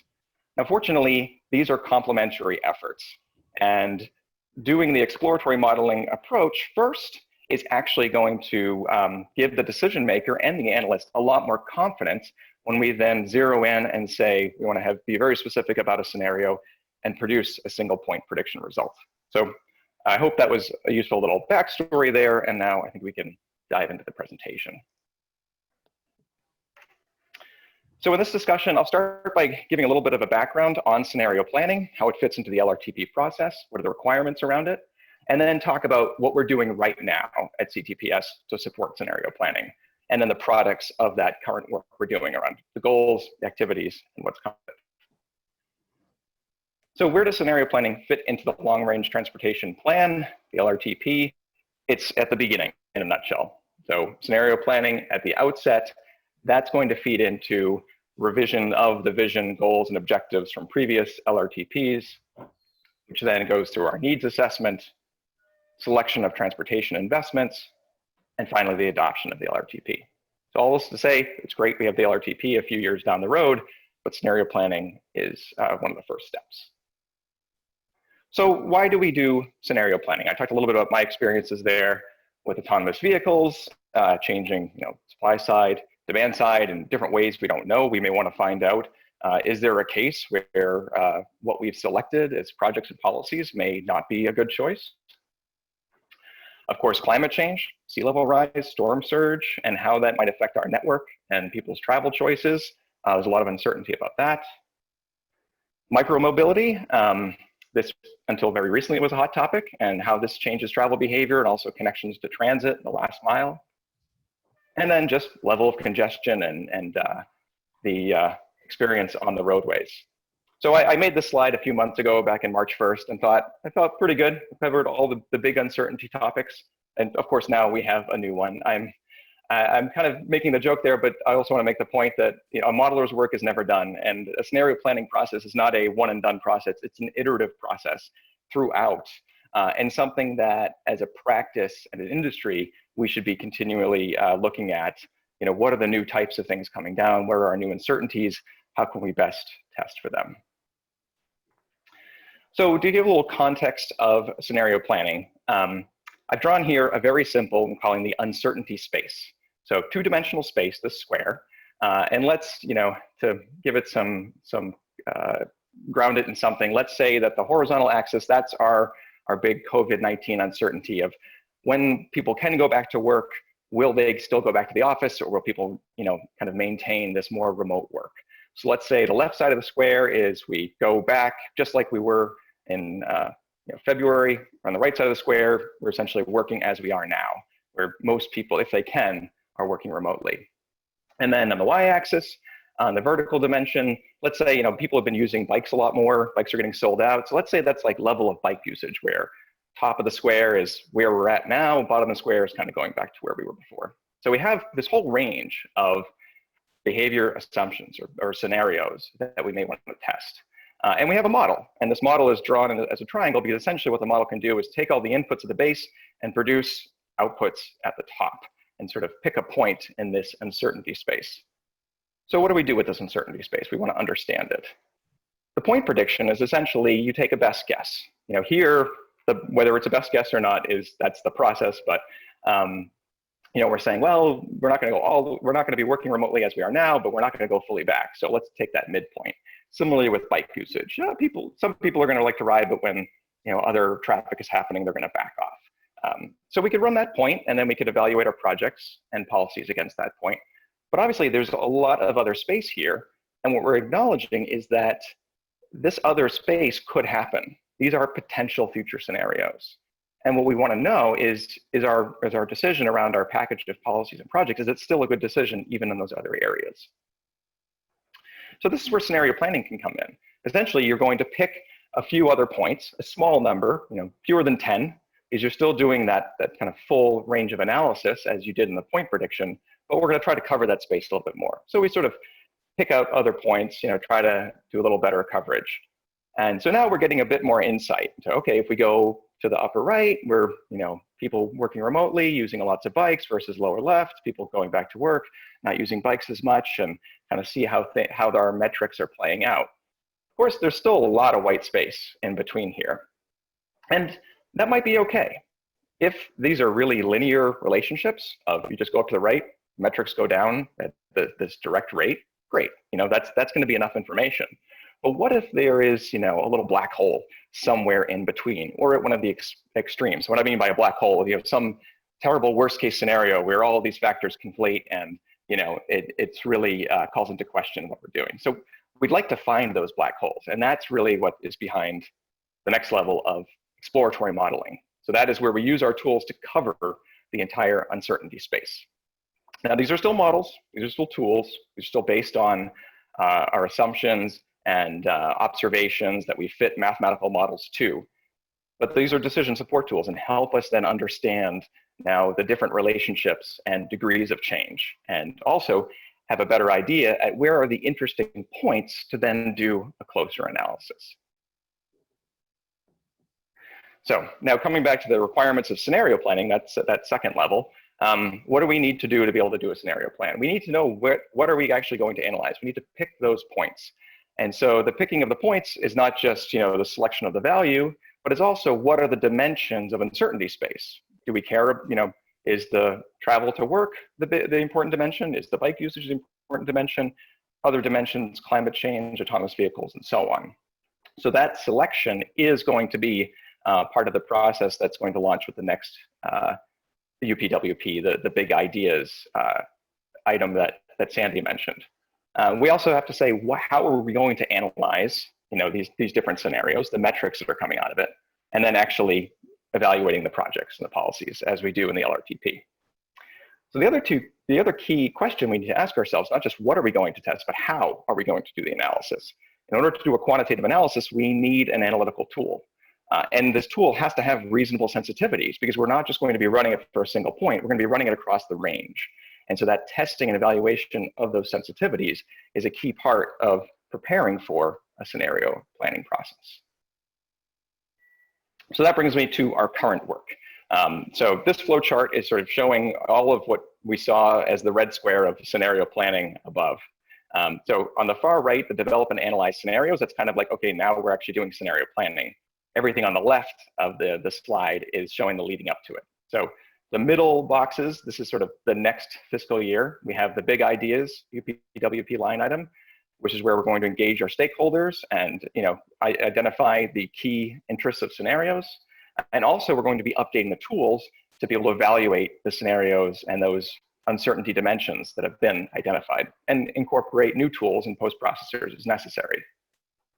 So in order to support that step, what we need to do is in the far left, it's outlined in orange, the exploratory modeling and assessment. So here's where we're going to be covering a lot of the space. And we're doing it, first we're going through a process of identifying what might we want to test and what might the range be. And then let's see how the tools do across that. And from this, we will be giving both the needs to the update tool step, as well as the analytical context to the big ideas step. Now, this process is not going to be done in a vacuum. We're a big part of the effort here is coordination with MAPC and learning from and leveraging the work they're doing on their Metropolitan 2050 exploratory analysis and scenario planning, as well as feeding back to them the changes that we're seeing in our tools. The two tools are very dependent on each other, the land use as well as the transportation model. Also, there's been a lot of work done on how might the future of transportation change and identifying key trends in our area. The Commission on the Future of Transportation in the Commonwealth conducted a comprehensive study on this, so we'll be leveraging that work as well to help identify those dimensions and the ranges on the dimensions. So coming out of this work, number one goal is to support LRTP scenario planning. That's what we're driving towards. A big benefit as well as a goal is that exchange of information, our data with MAPC on our model results and what they're producing. The other goals leading up to the next step in the scenario planning process, the informing big ideas behind the MPO's scenario planning process, as well as that assessment of our current tool sensitivities, and then from that assessment, identifying the needs where we need new model capabilities. So just drilling down a little bit more into this exploratory modeling process, here are the steps. Right now, we are in the process working with the certification group to identify the potential scenario dimensions. So they're saying, okay, let's think about, based on our goals and objectives from the previous LRTP, what are the types of uncertainties that may change the outcome of those? And then let's try to, how would we want to represent those? And then the outputs of that is going to be passed to the modeling groups, and the modelers are going to sit down and say, okay, how could we represent this autonomous vehicle behavior or condition on the roadway? And that's going to be brought back to the certification group and say, this is how I think we can represent it. Does that work? And they'll say, well, we really need to capture this thing or that metric. So that's going to be its own little iterative process. But the outcome of this will be our scope of policies, projects, uncertainties, and metrics that we want to test. Sort of like this is the task list for the model. Then we run the sensitivity tests, running through each one individually. And based on the sensitivity test, we may tweak what we're doing and the range of it. And then finally, we can do the exploratory analysis where we actually leverage that tool from FHWA to combine across the multiple dimensions and then use their visualizers and analytical tools to conduct an exploratory analysis to then feed into the big ideas work. Now, throughout this, we're going to be exchanging model results with MAPC, working closely with them, as well as informing the MPO and other key stakeholders. So coming out of this, as I mentioned, the quantitative contextual results. So not just, here's a list of things that might change, but here's what the model sensitivity is showing and the different ways to think about a broad kind of uncertainty factor, such as climate change. Let's try to translate that into something we can actually analyze. We'll really developed and exercised this transfer mechanism with MAPC, as well as conducted our model assessment. So that's all the kind of talking points I wanted to go through. I think at this point we can have a discussion. Thank you, Marty. Questions, discussion from the members? Leonard Diggins. Hi, I'm very excited about this. I care a lot about models. I find them very interesting. To what extent will what you do involve back testing, especially from let's say, past LRTPs, to some point between that LRTP and the present? And backcasting is a wonderful validation tool or process in the models. For others who aren't familiar, it's essentially where you take a model that's been calibrated to present day observations, and then we use this model to then transfer to the future conditions and run and develop metrics. So backcasting is you actually say, well, let's take this model and transfer it to the past where we have observations. We're not just projecting out, and then we can see the model sensitivities valid in that sense. So I see backcasting's role is really that validation, particularly for the point prediction. So for that predict then act. Here, our validation, and I talked about sensitivity tests, here we're actually going to be extending our parameters. Okay, here's the to travel time in transit. Here's what we estimated based on observations. Let's take it and say, what if that varies? And we're going to pick points to vary that, see how it plays out in the model. So it's less about reproducing a particular observation, such as cast, and more about, is the model responding really? Are the elasticities of the response make sense? Because then in a scenario plan, we're going to be pushing it across those bounds. And we want to make sure it responds in a reasonable way. But I'm glad you mentioned backcasting, because I think as the calibration and validation model for our point predictions, that's a really powerful tool. It's difficult because you assemble a set from 5-10 years ago, and and data's in different formats and don't have the same segmentation. But you can get a lot of benefit from that effort. All right, thank you. Daniel Amstutz. Hi, thank you very much. This was a great presentation. It was really well done, and I appreciate all the kind of background information and kind of going through it step by step and understanding how it's going to work. So kudos for that, and great to have you on staff. When it comes to, I'm curious as to over the course of doing this, I guess over the next fiscal year when this starts, what is the kind of level of back and forth with MPO members on, I guess I sort of I guess I'm just trying to understand sort of like, do you sort of come to the membership, like how when it comes to sort of formulating or thinking about like what kinds of I don't know, scenarios we should look at, or sort of bringing on, sort of before sort of understanding some of this, or what sort of what kind of things you're going to look at. Sorry, I'm just trying to understand, like, what's the sort of schedule of kind of back and forth with the MPO, and yeah, how does that sort of fit into the schedule? Just sort of thinking about that. So I'm curious to know, like, I mean, I think we're all very curious to know about how this is going to work and sort of what direction it's going to take. So I'm just curious to sort of that informing the MPO or looking for our input on it. Where do you see that kind of fitting in? So this step, where we are now, the exploratory modeling, it's a very internal step TPS, where we're kind of like, we're working, the certification group is defining those ranges of scenario, the dimensions of scenarios to test as this is what our stakeholders might want to look at. And the modeling group is like, okay, how does the model do? How are our tools? Kind of getting our house in order to be able to do a scenario planning. So the key engagement with the MPO board members and other stakeholders will be through the big ideas in the next fiscal year. And by doing this kind of prep work and exploratory work, we're then going to be taking those results and bringing them to the conversation with the stakeholders in the big ideas. So it's not going to be just an open, I mean, not that it would have been an open-ended, what are you worried about in the future? But it's more, here's how we've represented climate change. Here are the types of sensitivities the model can produce. These are the metrics coming out of it, and then talking through with that. So by giving more context, we think it's going to be a more fruitful process in that next step. So at this point, we're seeing it as very much like we need to work internally and then be providing the results. And I think, welcoming feedback on our results and saying, oh, you should really fill in this gap here or that. But I think it's that internal process we can get a lot of the benefit and then also move quickly, whereas then setting up well for the next fiscal year. Did that answer your question?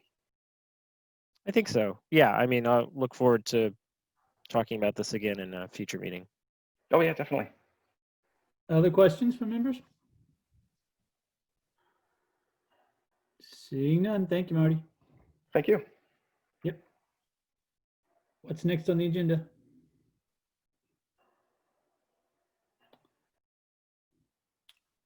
Member items, Mr. Chair. Thank you, Jonathan. Are there any items come before the board at this time? Seeing none. Can I get a motion in a second from a member to adjourn? And please state your name when you make the motion. Brian Kane. Brian Kane moves to adjourn. Tom Bent. John Ben seconds. Without objection, we're adjourned. Thank you very much. See you guys next week. Not next week, a couple weeks. Bye.